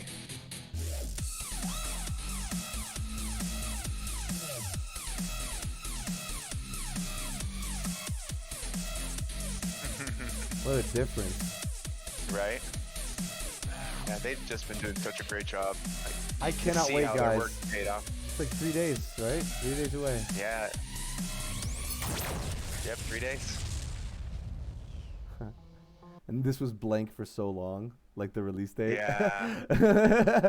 We were like, I don't know what to put it there, but and for 3 years I had this fucking, or for like a long ass time I had this file. It must have been like maybe a year and a half. I love this artwork though. Oh, It's this like Death Inc. made this. He's one of my favorite pieces of Madness artwork. yeah, ever. Like it's so cool. Is this the artist that Matt said he would want to hire to do the actual comic book? I don't know, but I would love a comic book with this kind of look. Yeah, Yeah. very cool. Yeah. So that's that. I was wondering what else you wanted to cover because I'm trying to find. I'm sorry for being this like spacey and disorganized with the files, but for some reason Oh, I that's can't okay. find the. I wanted to find some of those rehearsal videos we were looking at recently. Remember? Yeah, I was just gonna say if you want to, you just would have to scroll back on our. Oh yeah. Don't worry about it. Don't worry about it. Let me. That's gonna be a lot of scrolling. So if I go to, let's see. Trying to remember. Yeah, because I could download and resend. Because I was just Okay. just scroll Here. back. Give us a moment, friends. I wanna like see if I will get you some cool like rehearsal stuff. You know, let me switch back to this, and then give me a moment. I'm gonna go to, let's see, Madness, Chase Upgrade. But yeah, what do you guys think so far of the like taking like a look behind the curtain and stuff and what goes behind making this stuff? You love it? Oh, what was up with the making out and the behind the scenes? That was we were just fooling around behind set because both me and Carlos had like my mouth was, I had a mask and then like a wrap around it, and I was like completely wrapped. Carlos had a ski mask, and it's like it would be funny if we just kind of rub our faces against each other. Like you wouldn't feel anything. It was just like two pieces of cardboard. They were just goofing off on the back on the set. All right, Oh, we can't do photos, so I'll just do the videos. Yeah, the videos would be cool. That one. That one. Did I put it on there? All Videos. right.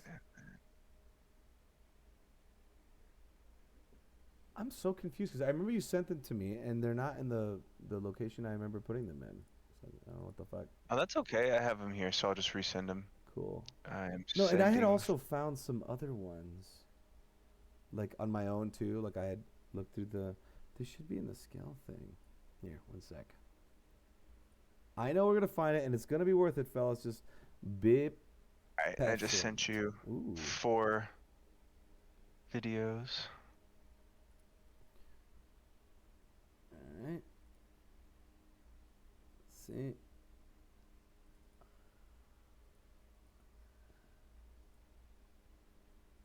Cool.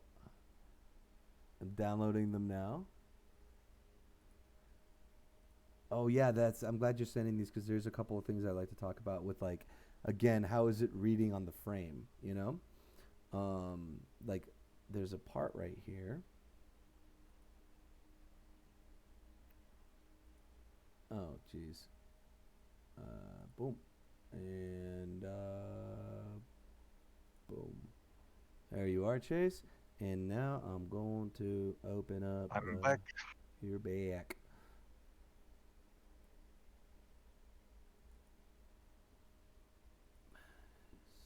All right.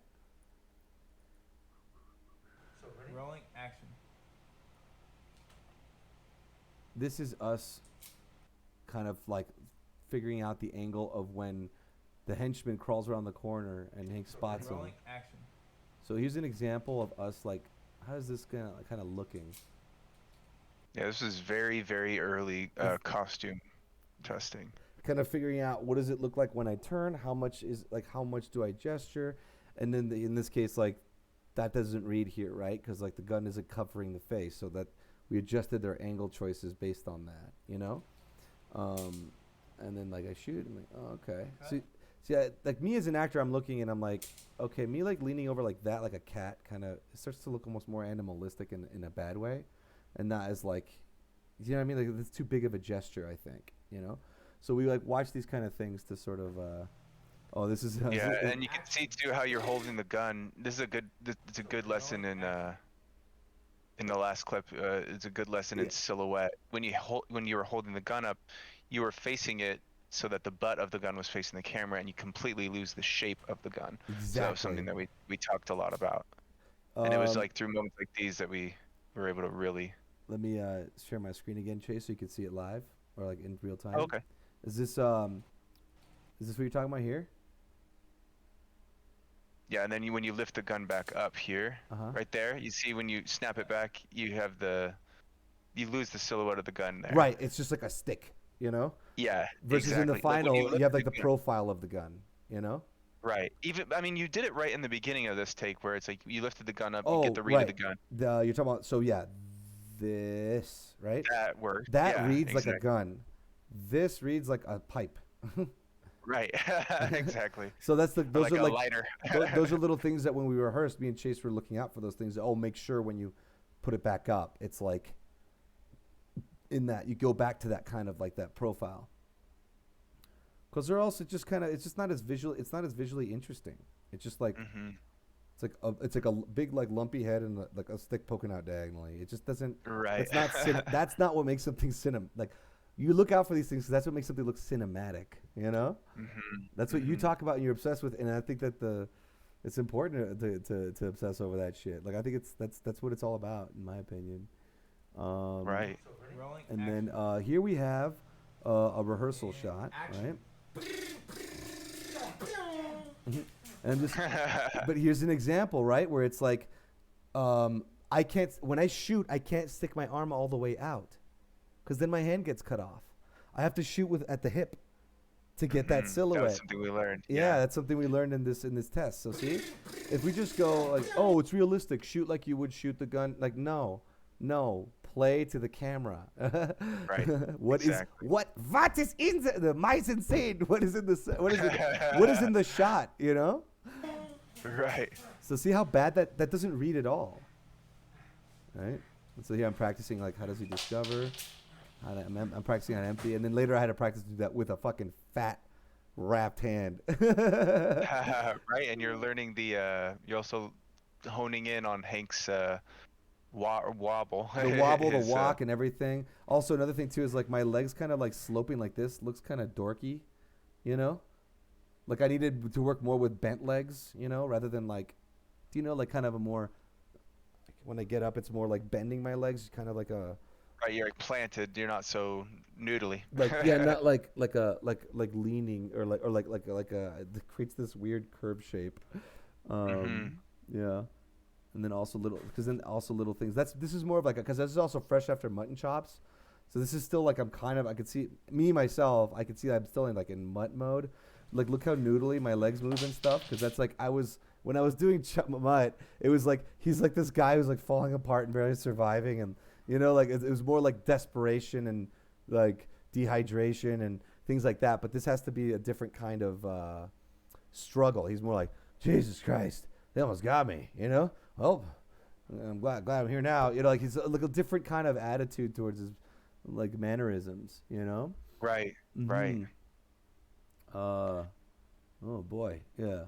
Like it's not so much of a big deal for him, and here he still kind of felt a little desperate to me. And looking at when I look back at these, because he is always tired, but he's never like weak about it. he's like that's kind of he's like a boxer who just finished boxing for a whole day, tired. Not like a dude who's dehydrated and like like at the edge of death and you know like falling apart as a person. You know, he's just more like so man, desperate. Damn, like, damn, that was rough, you know, like you know what I mean. Like he's more that kind of guy. Like he's more of a trooper, you know. And I do imagine like there's like a diva element to Mutt where he's just like, oh, woe is me, oh God, you know, like that's why he's like a snake oil salesman. He's very showy, and you know, so it's kind of funny for me actually looking at this now. It's like I could still feel like Mutt's still kind of like knocking around in my thinking, you know. Totally. What's this? Oh, these are all some old rough cuts and stuff. I kind of wanted to know if we should switch gear, and talk about just madness in general. Sure. Did we want to see if anyone had any questions about the commercial? Oh, you know what? Yeah, let's do that. First? Let's do Utah, do you want to come into the chat real quick? I want to ask you a couple of questions. I'm with you. I'm here, man. Okay, Hi. I got you. So the kinds of questions we have that are written, would you say that those are would be good in relation to thematically tied to what we just showed? Actually, yeah, a lot of them are either the trailer related or art. A lot of it's all madness related. Awesome. Okay, I picked out 17. We have 17 questions lined up out of the 30. Perfect. Let's do it. So I have a little window here, if you can see in the Twitch stream, Chase, on the top left. Utal's gonna paste the written questions in there. I love that. Yay. Yeah. So I guess we'll be here ready whenever you are. All right. You wanna increase the font size on there for me? Just a tad. Perfect. All right. I absolutely love your style. My favorite animations of yours are the Ballad Cripple Cane, Orange Rhymes, and the Joy series. Where do you think you got your style from? With Cripple Cane, it's obvious that it's like very Gendy Tartakovsky, like very Samurai Jack, all that. But even before Gendy, it's like I always liked I think it's called Cubism or something. I call it it's like this style that originated in like the 50s and 60s. It's like this sort of like the abstract sort of simple shapes and stuff. Also, Saul Bass designed a lot of the Hitchcock intros, and I remember he inspired me a lot. So you should look up Saul Bass intros. But anyway, I don't know. My style's changed a lot though for animation. So I'm kind of visually schizophrenic with my style. You know, I got the Scribbly Joy kind of comic strip style. I got the Evgeny Tartovsky style. Um, Yeah, uh, Ballad of Cripple Kane made me fall in love with you as a storyteller. really? What did you like Yeah, that about it? was the Like, one. yeah, what I about mean, it it was struck you? cinematic. It was snappy. Like the music choice was killer. Like, and I love this, like the little things of like, he's got the fake leg with the gun in it. You know what I mean? Like, Yeah, it's like the gadgety kind of like the mechanical steampunk gadgety like yeah, fake leg. man. Yeah, But yeah, yeah.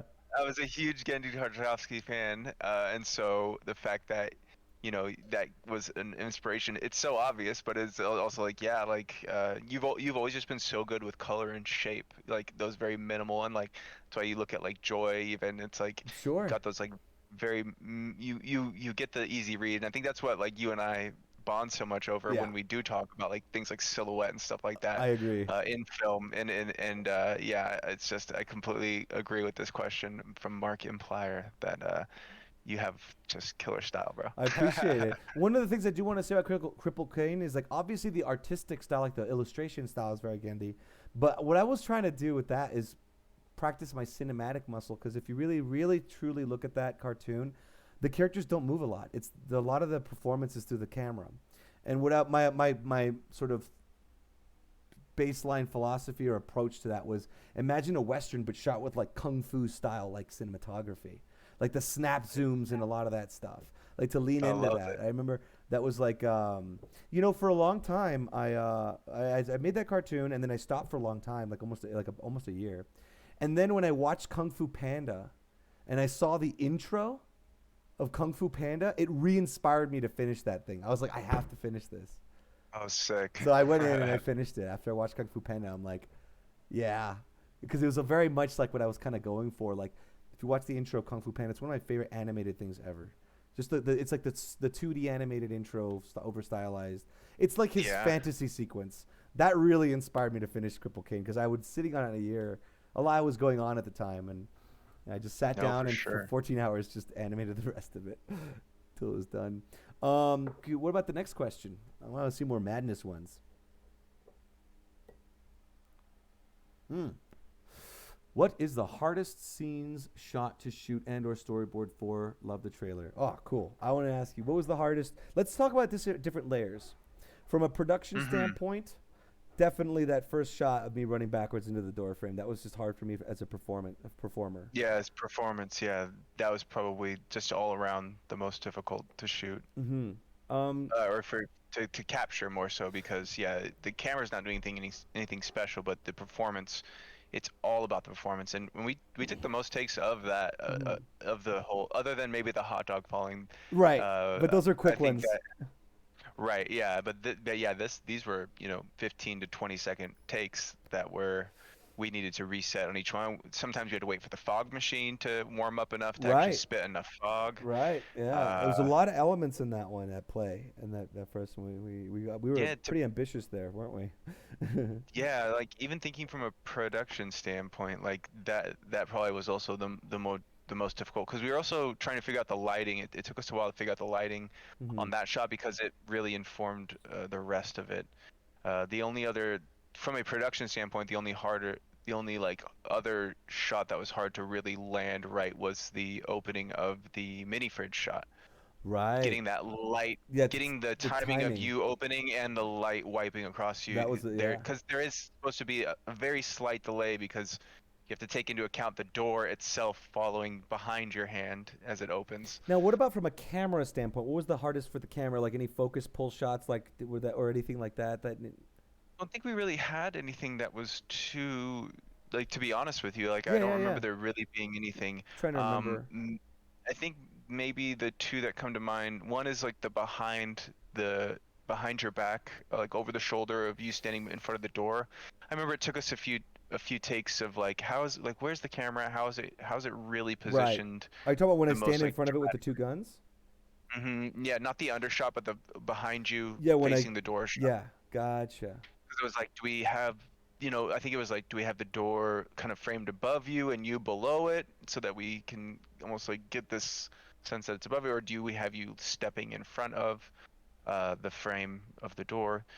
Because the other thing too is like there was that element of like dark on dark. You had almost a completely black silhouette, and the door itself was a black silhouette. Yeah, and then just the So light coming through it, so it was sort of yeah, that's true. separating part. Hmm. So yeah, it was finding that right balance. And then like the shot that really just I think that people love and that we love is like that undershot of you pulling the knife out. That one wasn't really that difficult to knock out. That one just really kind of like fell right into place. We did there is a few shots that one included. I don't remember what the other one might have been, but that we shot that on uh the Right, Canon not the 4K, 6D, right, the non the 4K, non and we 4K. shot it like that because we that was one shot where it's like I need that full frame sensor, I need that really wide Yeah, lens, or and so else it you can wouldn't really work. right, and so you can really feel the difference in that shot in particular. Yeah, that's true. You get that effect. Um, Yeah. what about special effects wise? Which is the one shot that was like the worst, like the hardest for you? Because I know the whole They thing was all a challenge, but was there one where you yeah. were like, this one I'm tinkering with the most? Um, maybe from a maybe from a special effects standpoint, the one that was like tinkered with the most was the undershot, the one that we were just talking about, Yeah. like because it had the gun racks in the background, it was like finding the right placement of the gun racks Right. after the fact, and then also animating the blood in a way that felt right for the angle and making it's almost like a if you slow it down like frame by frame, it really almost feels like a rocket launch. What do you mean? The Like the, I the made it blood? like yeah, like I almost made it like a little Oh right, stream like, of blood I see, I shooting see, up. I see what you mean. Like, I love that. That's a good comparison. Yeah, and even Um, that angle, it's like you're seeing it shoom, like rocket straight up into the air kind of a thing. right, right, right. And you even added like that kind of plume of blood cloud, like the, like the.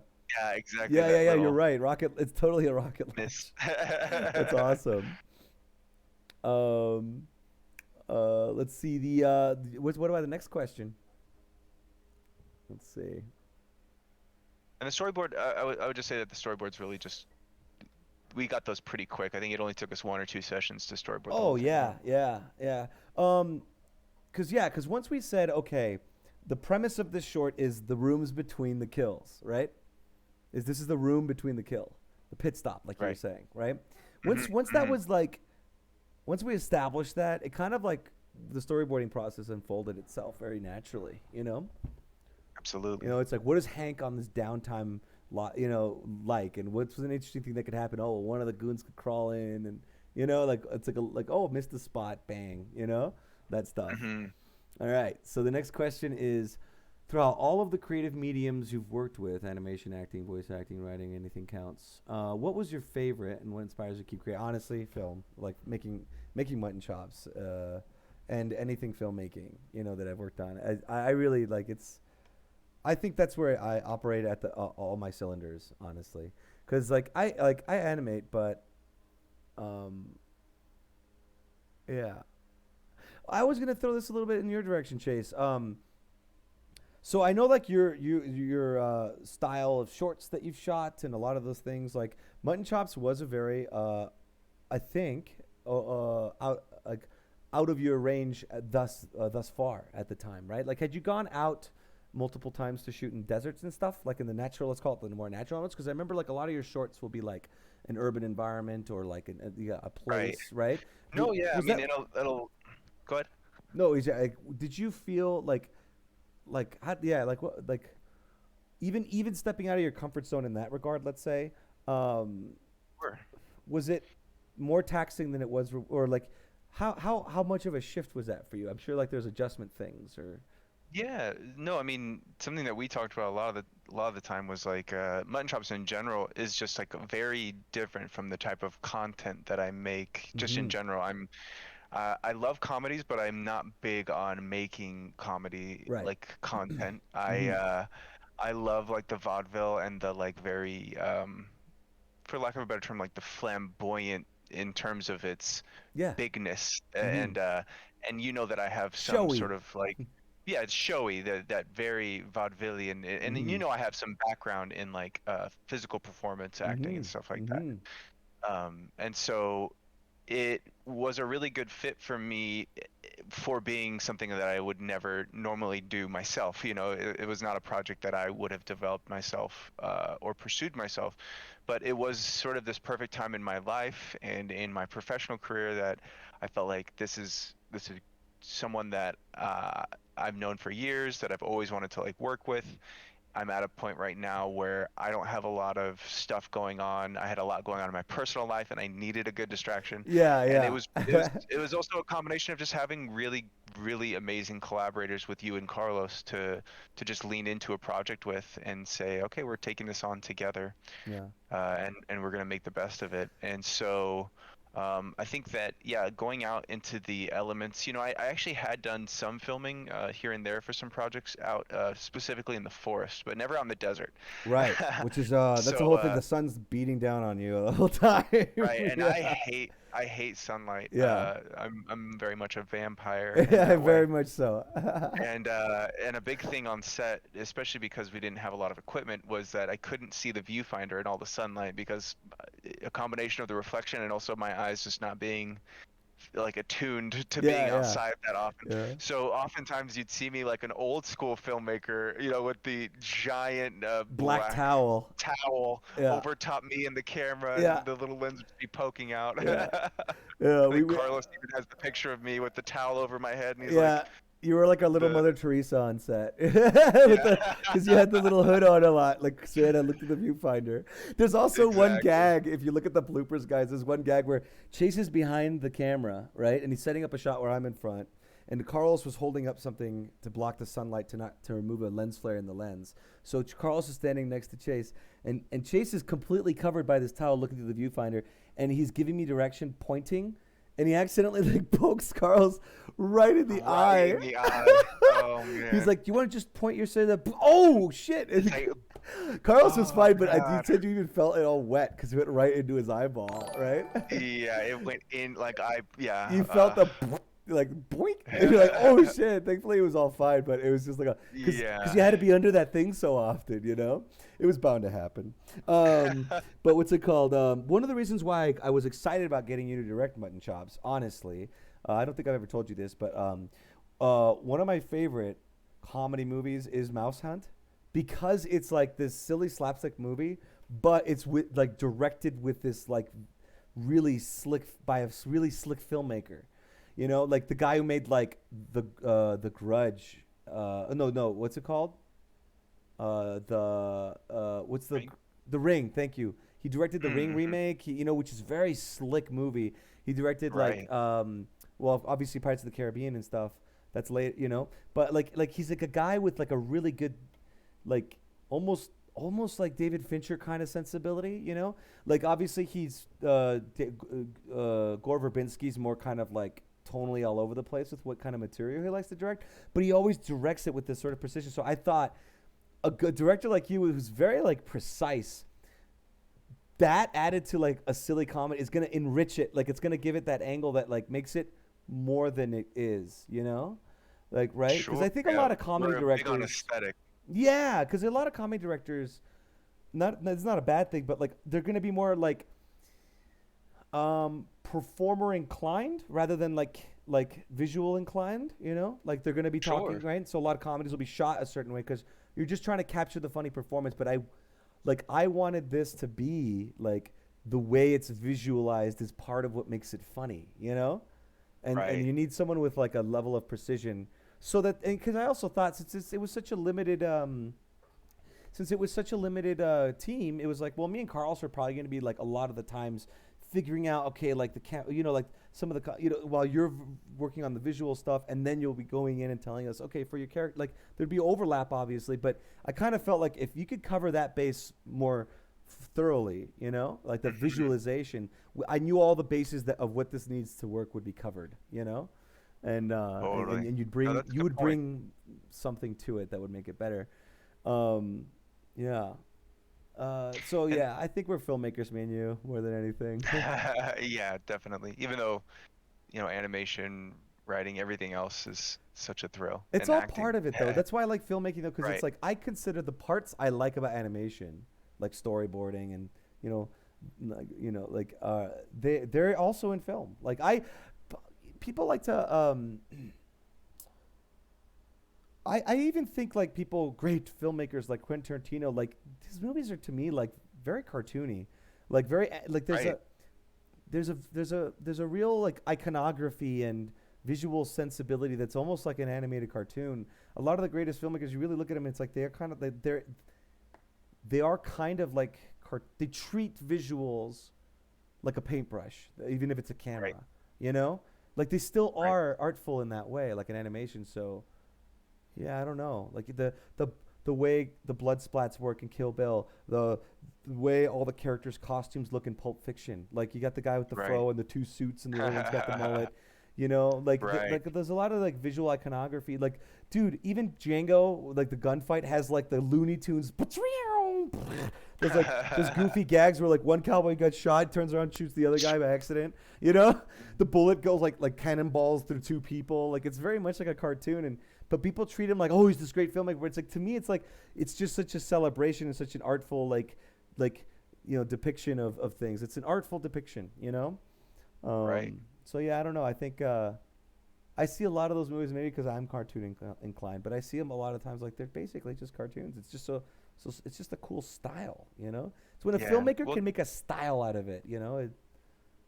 Yeah. that's why we talk about like silhouette composition so much, because it's a series of pictures that you're seeing, and everything that you learn from drawing a picture to making an animation can be applied to film with the same principles. And honestly, that to me is a sign of a truly spectacular filmmaker, is when they're taking in every account, when they're taking in the framing, when they're taking in the performance, the look, the light, the colors, Mm-hmm. the sounds, the music, yeah, everything, the Mm-hmm. length of shot, everything.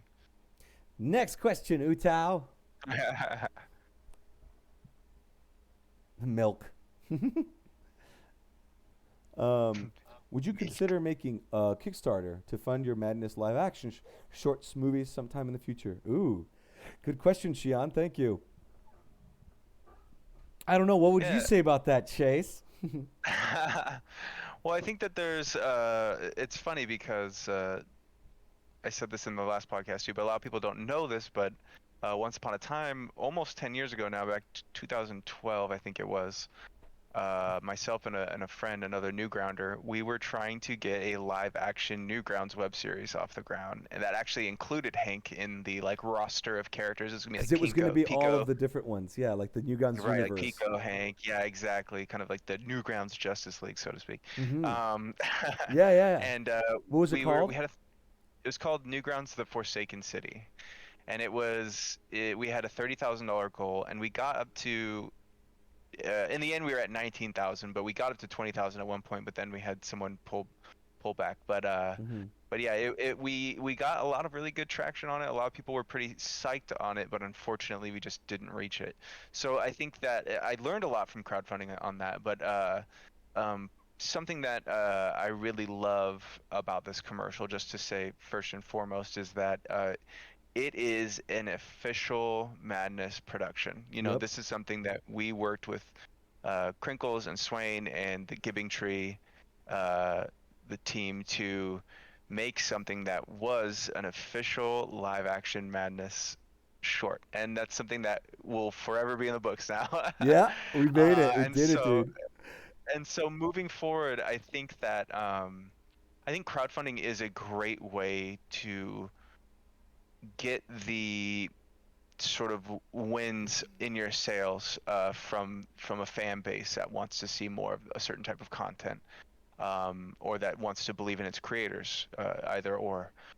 With that, though, I think that some of the biggest challenges, or some of the biggest things that I would want to make sure is that, if more Madness Combat live action content comes our way, that it is in some kind of official capacity. So I would say any sort of Yeah, crowdfunding that we would do, we would want to do it in conjunction with the guys over at Giving Tree, of and course.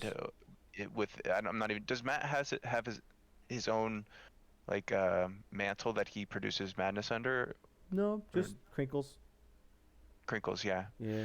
yeah. So just making sure that no matter what path we move forward on as far as the crowdfunding goes, that we do it within the official Yeah, channels. it has to be Uh, basically to one degree or another an official like Crinkle stamp of approval kind of thing. Let's just say, Absolutely. like kind of to put it simply, right? Like I would say that that's good because Crinkles. I mean, because Giving Tree is obviously like Swain and Matt's like game development company, right? But then Right. Madness is Crinkles, like it's like under that, do you know? So it's kind of this umbrella thing. Right. Right. Yeah. I also think like the problem with something like Kickstarter, right, is it's like just to kind of like workshop the concept, right? It's kind of like, okay, do we do a Kickstarter for a feature, like one feature film? I don't know if we would be able to reach the required goal.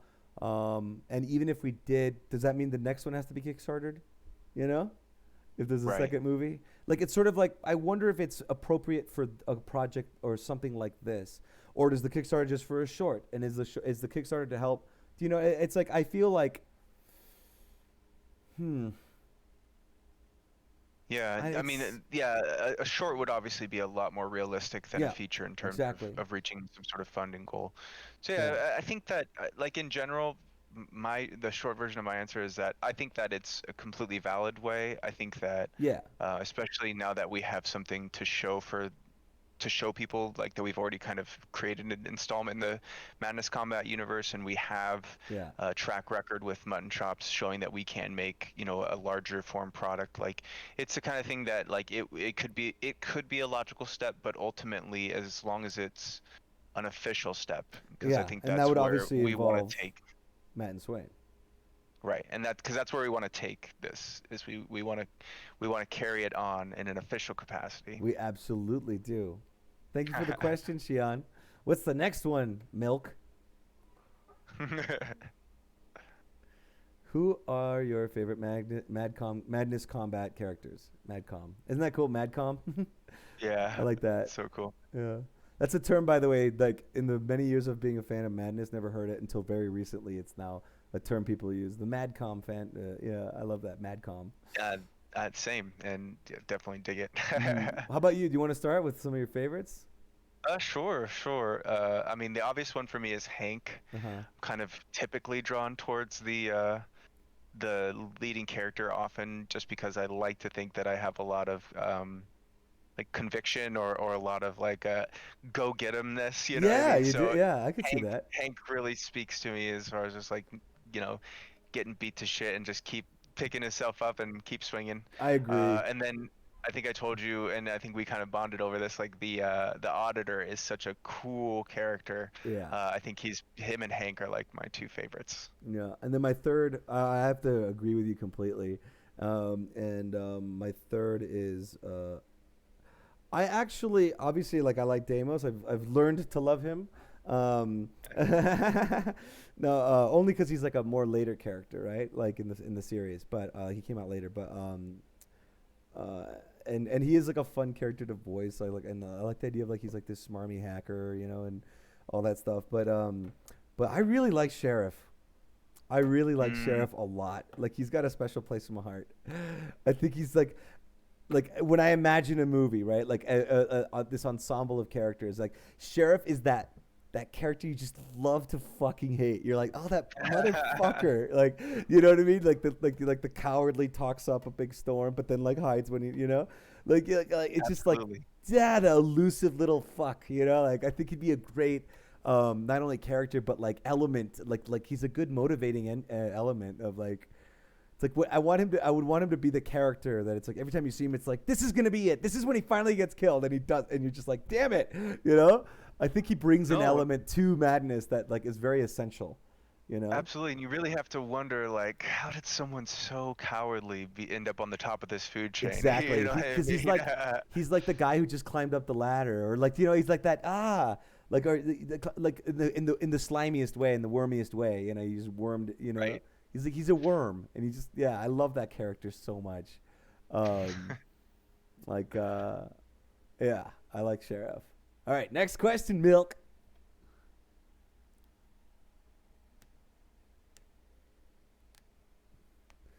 Is there any particular inspiration you took from other media, whether that be songs, games, or movies, that strongly influenced the direction that you took with Project Nexus trailer?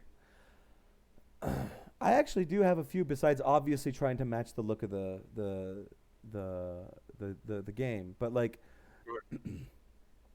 without it being explicit, I kind of what I like about that fisheye look and some of the thing. Um, obviously, this is a lot of you discovering stuff, but I actually I had this in the subconscious of my mind, and I actually think, without me overtly like pushing it on you or anything, I think you kind of ended up hitting a certain like. Do you agree that it has kind of this? You know, like Invader Zim has like a lot of those like those like the world wraps around the frame and like there's like Sure. and the playfulness and the grimness like it almost has like this Invader Zim kind of vibe. I don't know. Oh, cool. Maybe it's Yeah, like the that's cartoon eyes too, because you know Zim has like the big red eyes. Like right. it like has like this sort of Invader. Like I remember there was like I kept listening to because Invader Zim's soundtrack is like the ambient music. You know, like the soundscapes. I remember hearing a lot of that while I was editing and stuff. You know. Cool. So that was kind of putting me in that little headspace. You know. So I don't know. I guess Invader Zim like was kind of like a little grain of sand knocking around in my shoe. You know. Sure. Um, Yeah, that's funny. Again, it's I not like hadn't even thought of explicit. it. It's just kind of like a No, sure. yeah. I don't know. Did you Yeah, have I think any? the obvious. Mm-hmm. I think the obvious ones that we talked about from like a visual standpoint too were uh, like there was obvious like inspiration from things like Sin City, Right. um, even things like we talked about, and not to a lesser form, but like Scott Pilgrim and Sure. Speed Racer, just using those larger than lifeness, aspects to it. The heightened reality. Yeah, absolutely. Heightened reality. Um, uh, as far as other inspirations, I had originally looked at stuff like a Scanner Darkly to try and figure out how they did that, or not how they did, but like uh, what that sort of live action rotoscope Right. animation Right. To kind of feel the like. because you're looking for like examples of cell shading kind of in film, right? Mm, Like that cell Yeah, shading look, exactly. right? Another thing that was also kind of knocking around in the back of my head was like like Robert Rodriguez Planet Terror, like Yeah, a I little actually bit have of not seen that movie, no. but Okay, you should watch no. it. A guy gets his Yeah, nuts cut off and they're fed to a dog. yum. Tarantino's dick and balls melt off in that movie for like with acid. Oh my God, It's pretty gross.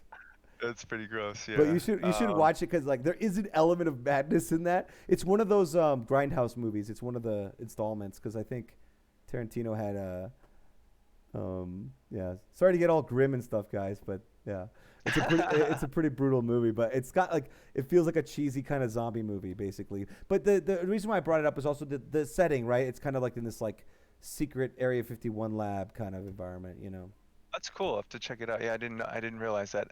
Uh, yeah, I 'Cause- actually mhm. recently saw this was far after we finished the commercial, but I recently saw Snowpiercer, Oh, and I feel like Snowpiercer has like a very madness madness vibe formula, to it. absolutely. Yeah. Well, the linear progression to the train, right? hmm I love the rooms. Don't you love the way that all the guys have all those cool goggles on in that one room? Remember? Sure. Yeah. Yeah, Yeah. do you know, that was very madness. I'm glad. I thought you'd seen that before, but I'm glad you finally saw it because yeah, that is actually very madness. Yeah. And the other thing too is you mentioned well we often talk about like Terry Gilliam as a film director, as like a Right. very visual film director, Hmm. and I feel like with Button Chops and even with this, like there was a certain level of his inspiration like creeping in. I personally don't give enough credit to him as his like as I do other directors that like have influenced my style, like Fincher and Peter Jackson, Hmm. uh, James Cameron, Hmm. Lucas, and the Wachowskis. Hmm. Those are my biggest I was inspirations as gonna far as say you're filmmakers missing go. one. You're missing a I couple. didn't The miss them. Wachowskis, yeah, yeah. Yeah, the Wachowskis They're for sure. great, yeah. But do you think you don't give him enough credit? Like, what and then what aspect do you think that like he has influenced? Like, what's something where you're like, oh, Yeah, it's sort of mhm, that. It's sort of that the character that he brings to everything he does. It's like this. Again, like I hate to use the term, but like this like flamboyancy or this like mhm. eccentricity. There's like an eccentricity to him that like I think we kind of captured even like in this short where it's like there's an eccentricness to Hank and to Right? the style. I see. Um, Hmm. and I love that.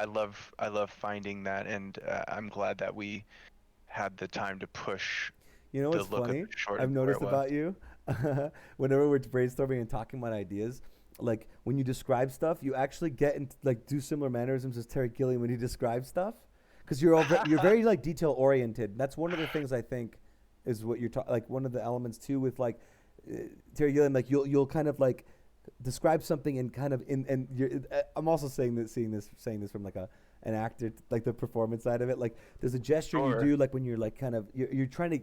Almost like you're sifting through for like diamonds, you know? Like, does that make sense? Like when you talk, it's funny. Like, it's. No, I've noticed Terry Gilliam does that too, and in that you do have a similar. There's a part of you in there that's like that kind of artist that like digs through the dirt to try to find those like shiny little pieces, you know? It's a certain kind of person. Sure. It's a certain kind of person, you know? That's funny. I don't ever analyze myself. So. No, I guess you don't see yourself. As I'm just telling you, I like that. It's like when you're really getting into something, you kind of. I mean, everyone has their own things. I have my own. I'm a right. No. Don't get all there. I hope I'm not making you feel all put on the spot or anything. I think it's cool. Oh no. Yeah, I just always have trouble speaking to. Milk said I talked to a rubber duck. What? Why did you type that? Rubber ducking is a thing though in coding. Is it? Yeah, you use a rubber when you're having trouble figuring out a piece of code. She said this earlier. Exactly. Oh, yeah. Okay. When you're having trouble trying to figure out a piece of code, and you basically explain it to the duck, every step of the process that you're trying to code. Oh, and right. By explaining it to the duck, you actually figure out what is missing or what you need to do. Exactly. Okay, I Thinking like that. out loud. I like that term. I was gonna say I usually call that thinking out loud, but I think the rubber duck is nicer. Yeah. Utah, next question. Thank you, Babushka. That's why the rubber duck is in the new Matrix trailer. It's sitting on his head. Yeah, yeah. Now that makes more sense. Favorite games at the moment? Ooh. I'm gonna start because it's more relevant to you. So I'll just say that I've unfortunately not been able to play as much games as I would have liked or used to. I will say that the game that I'm playing the most right now is every Thursday night I do a little game night with some friends and we do some Call of Duty Warzone. Nice. But I've never really been a Call of Duty fan, to be honest. No, but the Warzone's different where it's like one of those big worlds, you parachute in, right? Right, and there's like a lot of downtime, so it's like you're almost like kind of like with Sea of Thieves, you've kind of explained it like this. It's like there's that downtime where you're able to just like talk and hang out while you're like waiting to see if someone's gonna roll up on you and kill you. Exactly. There's a nice pacing to that. Obviously, I loved playing through Psychonauts 2. Holy fucking shit, that was a work of art, like Psychonauts 2. But that was I finished it a while back because I wanted to play all the way through it before spoilers because it actually has a really good mystery and twist to it. That it's like honestly, if one day you get to play it or something, like it's unbelievable how under your nose the answer to the mystery was and how amazingly they kept you guessing, or like you know what I mean. I played the first one a long time ago and I loved it, so I'll have to. I think the second one's better. Like it's just like the first one except only like more improved because of technology and the team has gotten better. Sure. Like it really was a perfect sequel. But then what I've been playing recently is I really like Dragon's Dogma. It's kind of this like RPG, like kind of think Skyrim, but it's like third person.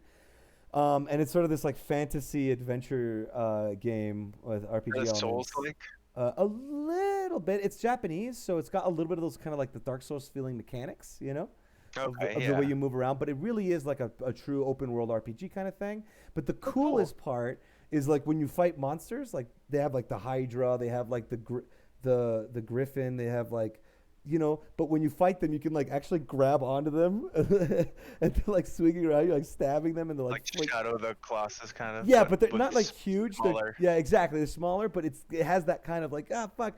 And the coolest element is there's this thing called a pawn system where you can like create your own pawn and then hire other people's pawns, and they follow you around and they defend you. And so you could basically it's you with 3 other party members, right? And you're like it's almost like you're like the Legolas Aragorn, Gimli, Oh, and that's so you're cool. running around like a party that you have control over, that you can like swap for other ones, and when you swap them, you leave a review, and you're like, your guy sucked, So they actually go back and they That's collect great. points and stuff. So it's.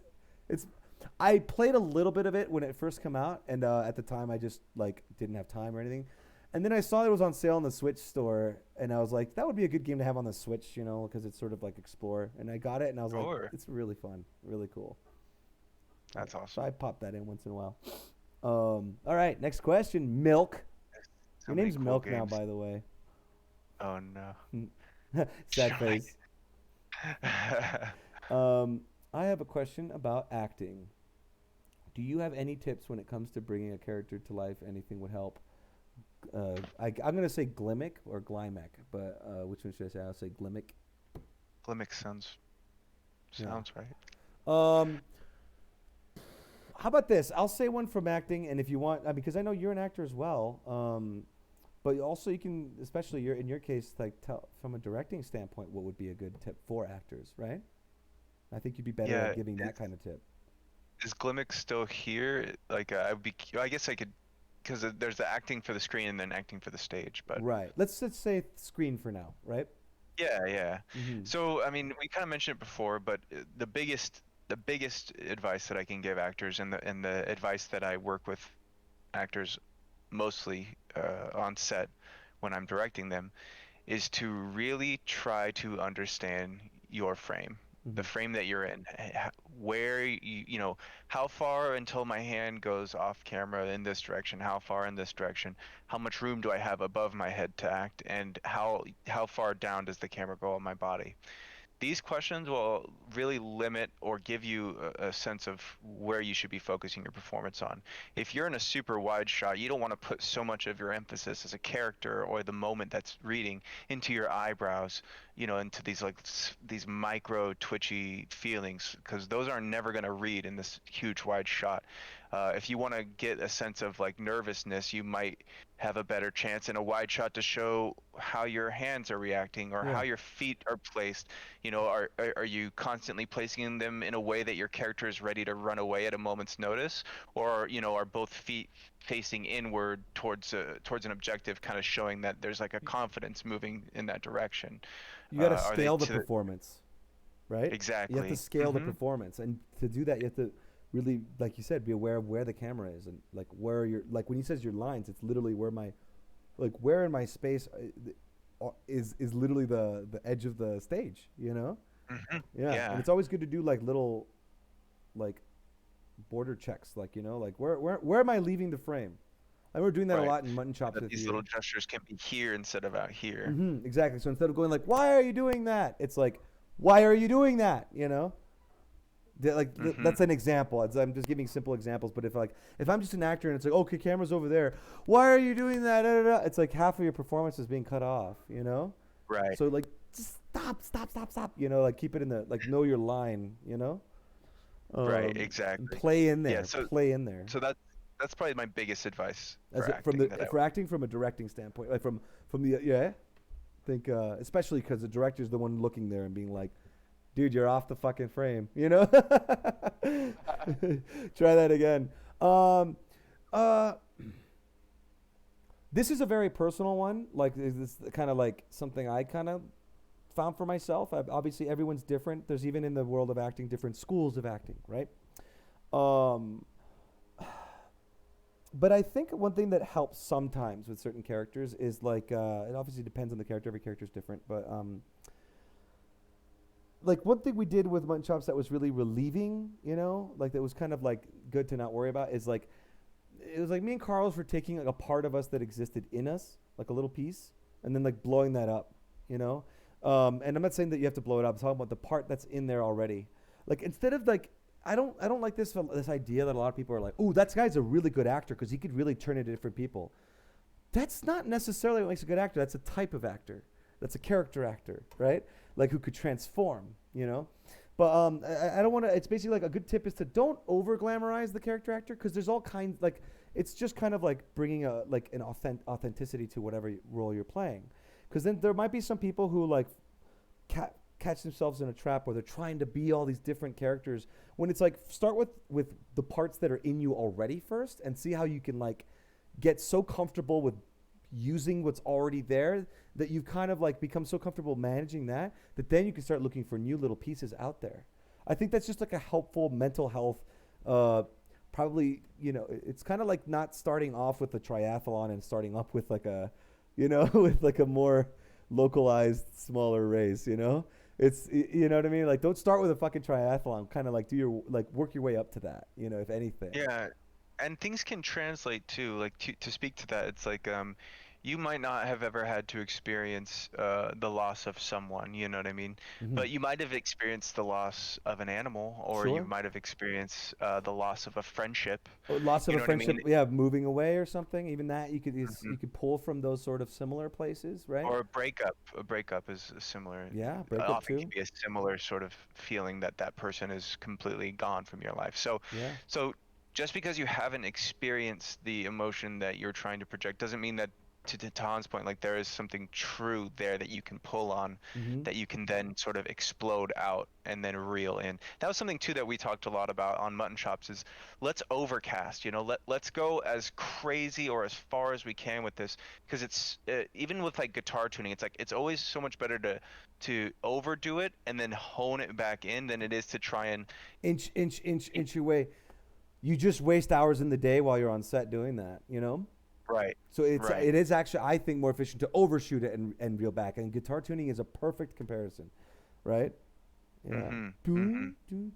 Yeah, exactly. Yeah, I was like playing that out in my head. I was like, yeah, that's a really good comparison. And that is actually emotionally what you're doing with your performance, right? Overtuning Yeah, you're it and tuning then it. like, yeah. Because then you also see the full extent of what you can do, right? You kind of explore, and then it's which in all the pieces within that are laid out there, and you feel it more. You feel it better. Right, and even those like the much broader peaks and valleys from those overdone performances can really showcase, oh wow, like this one little moment at the beginning of the sentence, there actually is something there I can play with, and it wasn't until I turned the volume up to 11 that I could hear it on the decibels, but now I can just turn that part up to 11 and the rest can be at like a 6, you know what I mean? So, Exactly. That helped a lot. And that was one of the things I remember with Carlos on set. Kind of, that was almost like breaking him out of his shell too, because I remember in the first early days of shooting, he was kind of like, but it's like no, go for it, like kind of overshoot it, like that kind of thing. Like, and I remember seeing him really come out of his shell in this style of acting, because he was more trained and used to like the more dramatic style of acting, and we wanted to. This is almost like an exercise too for ourselves of like break free, like right. loosen up, like it was cool. Mhm. Yeah, he was definitely learning an entirely different style of acting that he had not been used to before, but he really stepped into He in a big totally way. did, and he owned it. The guy kicked it, Yeah, like knocked it out of the park. Oh yeah. man. Let's see, what's the next question? That was a good question. Thank you, Glymic or Glimic. Favorite fruit? Wow. That's actually a hard Ooh. one. I have a few, man. There's so many. And there's a lot of my favorite fruits are only in Mexico, because they're kind of one of those, like, Mm. they're like exotic. Like, I like the chico zapote. It's like this really Yeah, sweet fruit, and it's my favorite ice cream. They make this amazing chico zapote ice cream there. It's like this. oh, is this the one that you were saying a lot of people thought was like a Japanese candy flavor, but then No, that's it's actually, chamoy. oh, And that chamoy, one's yeah, based on it's like the dried plum. that's what it was. Yeah, yeah. No, okay, so first of all, there's the zapote, which is like this big, fuzzy, black, looks like giant piece of shit. And they grow out of these trees, and they're like the size of a football. And when they drop, they just like out of the tree, they just explode on the ground, right? But when you taste it, it's like super sweet and delicious and amazing. So it's like the perfect candidate for like ugly on the outside, tasty on the inside. And then chico zapote is like a cousin of that fruit, which is like a little bit more orange or brown, like light brown, and inside it's very bright and orange, and that one's even sweeter. But the zapotes are like my favorite. Do you have a favorite fruit? Oh yeah, yeah, yeah. Ooh, a favorite fruit. I probably have to say kiwi is my favorite fruit. Good. Did Yeah, you see? mangoes are a close second. Mangoes are good. Mangoes are so good. Kiwi's good. Have you seen those, like those yellow kiwis they have now, which are sweeter? What? You got to look in No. the grocery store. They're brown, but there'll be a picture where it's like cut in half and you see they're yellow. They're awesome, dude. Because they're just as good Oh, for man. you and just as good kiwi. And they're a little bit like easier on the taste. Like, they don't have that like, do you know kiwis have like a little bit of a sharpness to them? Oh yeah, I mean, when I was a kid, I would eat so much that my lips would actually bleed Yeah, because yeah. it's just so intense. These are a little bit less intense. They're more like sweeter, like a little more, like they're perfect breakfast. They're like a perfect breakfast fruit. Mm.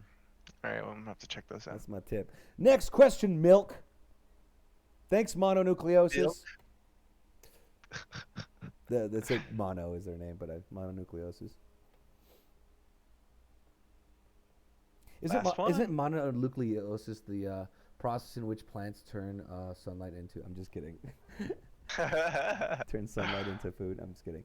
This is the last one. All right. Is there a project you moved in from before it was completed and wished you could go back and finish, and why? Maybe moved on from Move on from. before it was completed, Mm. and why? Yeah, this is a good question, I think. That is a very good question. Shit. I would say that every project I moved on from, it's never been like a nail in the coffin type scenario. It's always been like, well, I guess now is not the right time for this. Like, every project that I've moved on from, I've always still done it with an immense amount of love in my heart for it. But yeah, it's always just been like, well, it just doesn't make sense right now. I mentioned that Newgrounds web series earlier, the Forsaken City.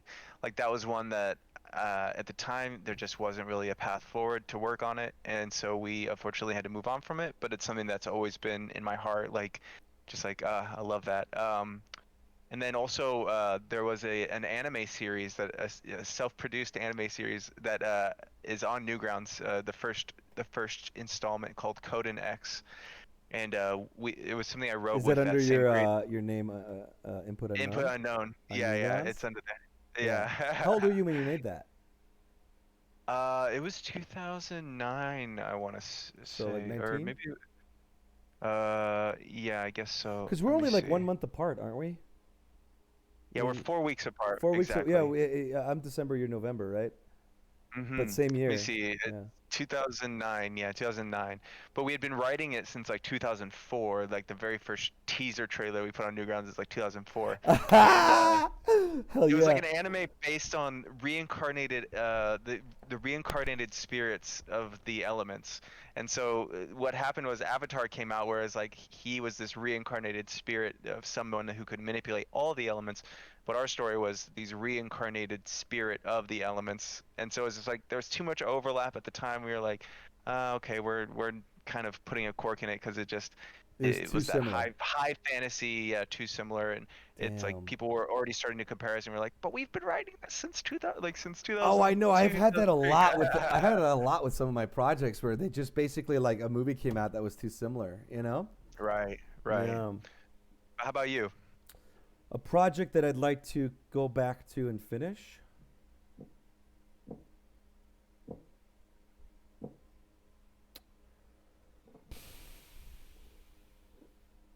See, I'm the opposite. Like I kind of like not finishing a project is kind of like a heartbreak for me, and like I just kind of distance myself from my brain.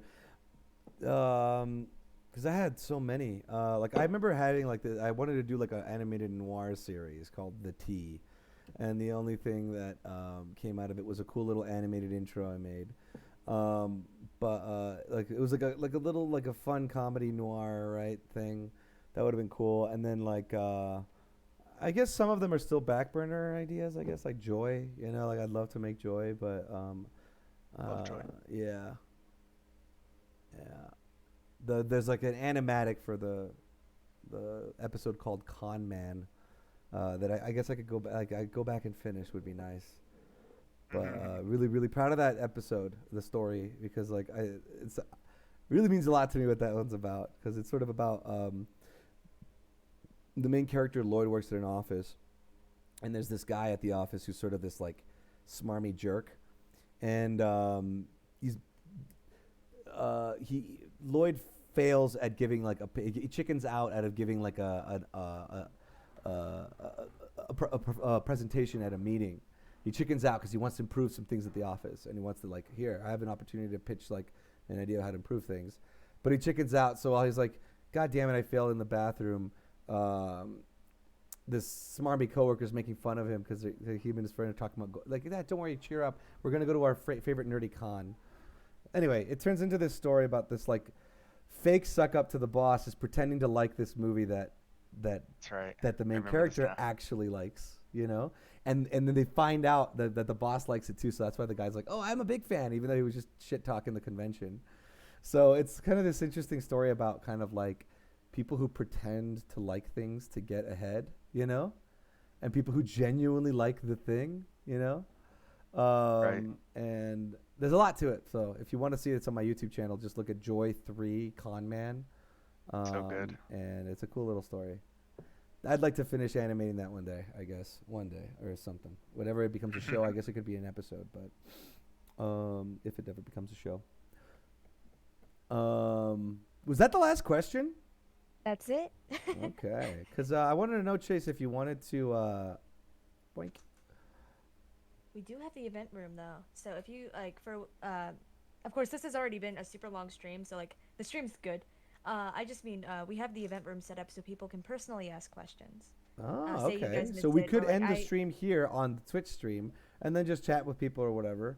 Or That'll get people wanting to come in too. or I was wondering, Chase, do you want to muse? Yeah. Do you want to muse about like live action madness, just like a little bit, or nah? Yeah, sure. Yeah, No, okay. I'm down. Okay, yeah, let's do that before we get into the. Let's see. Muse yeah. about live action madness. Okay, yeah, the chat's still there. I just wanted to do a test, make sure it's still active. Yeah, so obviously, like, you know, we all love madness, but like me and Chase's love for madness come from like, this would be such a good movie, you know? Yeah. Yeah. Yeah. So I guess like Madness has always kind of had that and I think what we've always talked about too is like why things like Madness Day work so well. And by the way, apparently this year's been the biggest Madness year to date. So major kudos to Matt, and major kudos to anyone out there that submitted art or animation or any games. Like, it was just such a crazy year to see so much good shit. And it's not as magical without all of that coming together from all of you guys. All that love, all that art, all that stuff.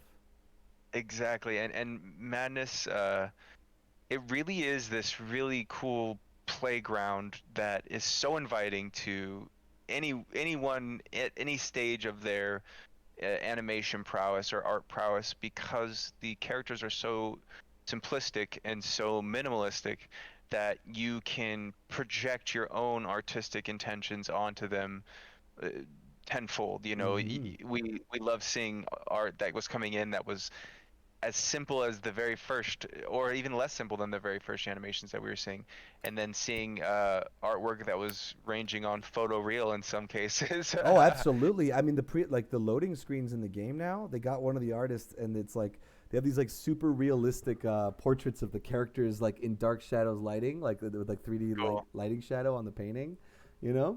And it's like, so when the game loads from screen to screen, you have these like realistic pictures, this amazing photoreal paintings of all the characters.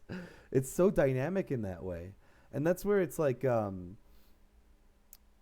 also like how kind of what Swain was saying, where it's like you can't put a wizard in John Wick, you know, but you could put a wizard in Madness. Like the idea that like it's so free, you know. Right. That to me, as far as like a movie franchise goes, it could almost be like the ultimate action movie series, you know. Absolutely, like in the sense that it could play with so much, you know, and so you could have, and when I say ultimate action movie series, is like get very creative with the kinds of action set pieces that can happen, you know. Right. Something that we have talked about recently a lot about the world of Madness, and especially on a cinematic level, is that you have this spectrum of groundedness to the Madness universe, where on like even just looking at the villains, so to speak, you have Sheriff on one end who's completely grounded in realistic expectations and gravity and and logic, but also like kind of like the fear of living in the reality of the moment, Yeah. right? With Sheriff. Yeah. And then as you move across the spectrum, you move into Kristoff, who is trying to control the madness Yeah. and who is utilizing some of the madness while also fighting Hank on a very physical level still with the sword fighting and with Mm-hmm. the zombies. Mm-hmm. Further on the spectrum, you have Tricky, who is sort of this like generator of chaos Yeah. within the world, and Interdimensional, like glitch, like he's like a glitch, you know? right. Mm-hmm. And so he's utilizing all of these sort of what Matt put as like magic, what we play with as like madness, Yeah, uh, yeah. That's a we. to Me and Chase have come to when we talk about this is like madness is like what we call just that element, you know, that magical element, that like impossible element. We just shorthand now say it's the madness instead of the magic. We just say the madness like when we talk about yeah. this shit, just to shorthand it. Yeah. And then even further past Tricky of the Auditor, who's really like the one that's pulling all the puppet strings, Mm-hmm. who's seemingly the logic behind the chaos. So uh, there's not a lot of franchises out there that challenge their primary protagonist in that broad of a spectrum and in such unique ways unto those different villains. And I think that from a franchise standpoint, but certainly from like just a live action standpoint, it really invites some incredible visuals, some incredible set pieces, some Yeah. incredible potential to do a lot of really cool things Yeah. in that world.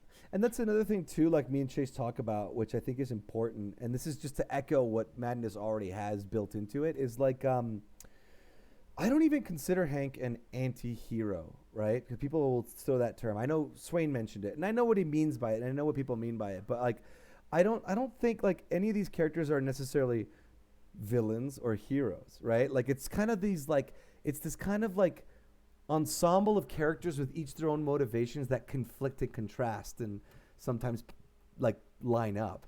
And I think that's an element too that it's kind of like maybe because throughout the years of having so many superhero movies in the last decade especially, it was kind of refreshing to kind of when we talk about it, it's like, yeah, like a movie, an action movie where it's not necessarily hero versus villain, good versus evil, right?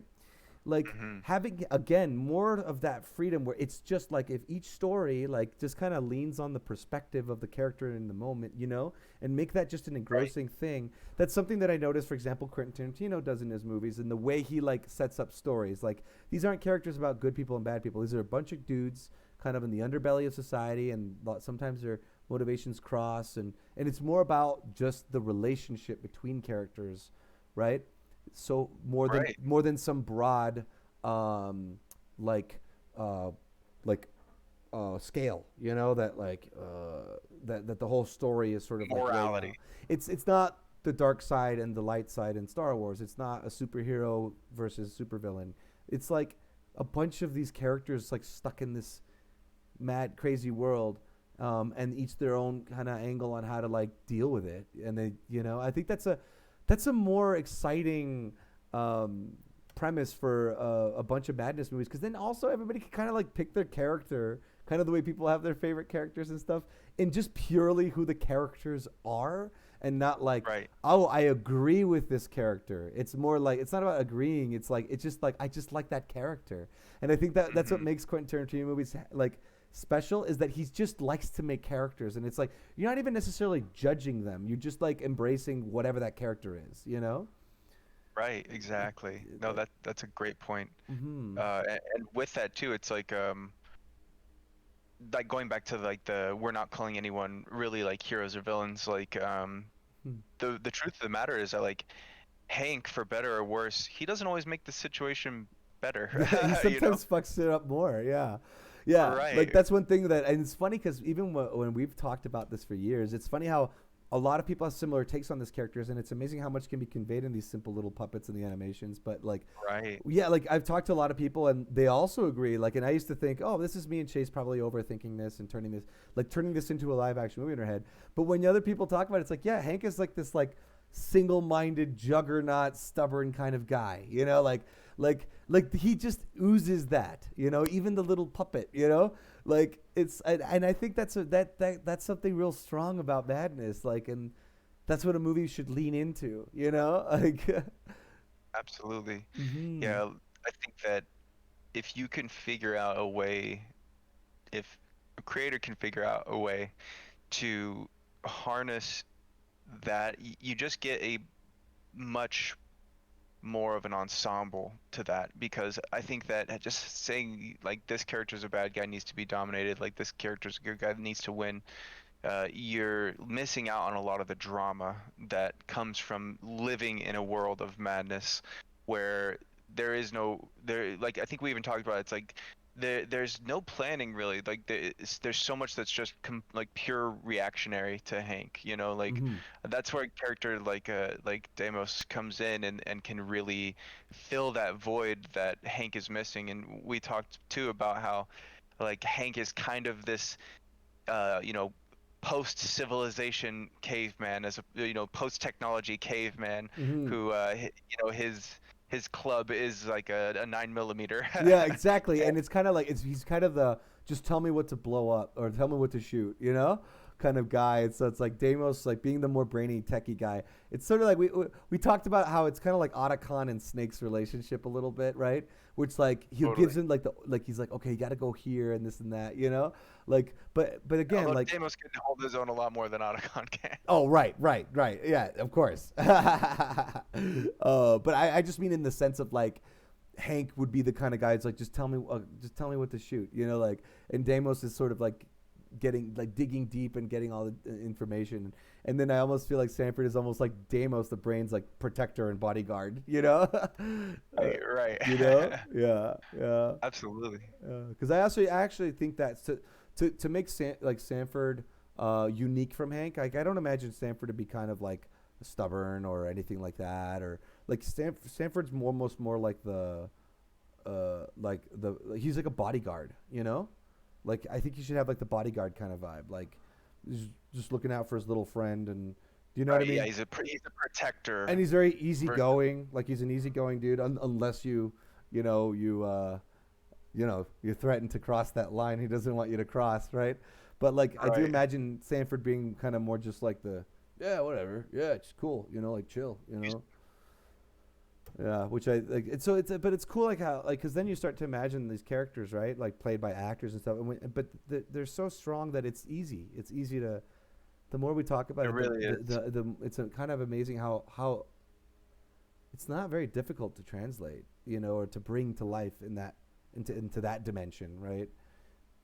No, not at all. And something else that we've talked about and kind of had like this interesting creative dialogue going about, you know, how a Madness universe in live action would work. It's like kind of like where we stand on it is like there's kind of those two approaches where you as an audience get thrown in kind of behind enemy lines and you have to figure out what the hell is going on Mm-hmm. uh, in the world. Mm-hmm. And that's one approach. And then the other approach is sort of that Wizard of Oz. You start Right. in Kansas, and then a tornado takes you into the land of Oz, and Mm-hmm. you learn about a world that way. Yeah, And because so, you have a different effect with that, right? Like I remember one of the ways you phrased it, which is really good, is The Matrix is a good approach of a movie where it's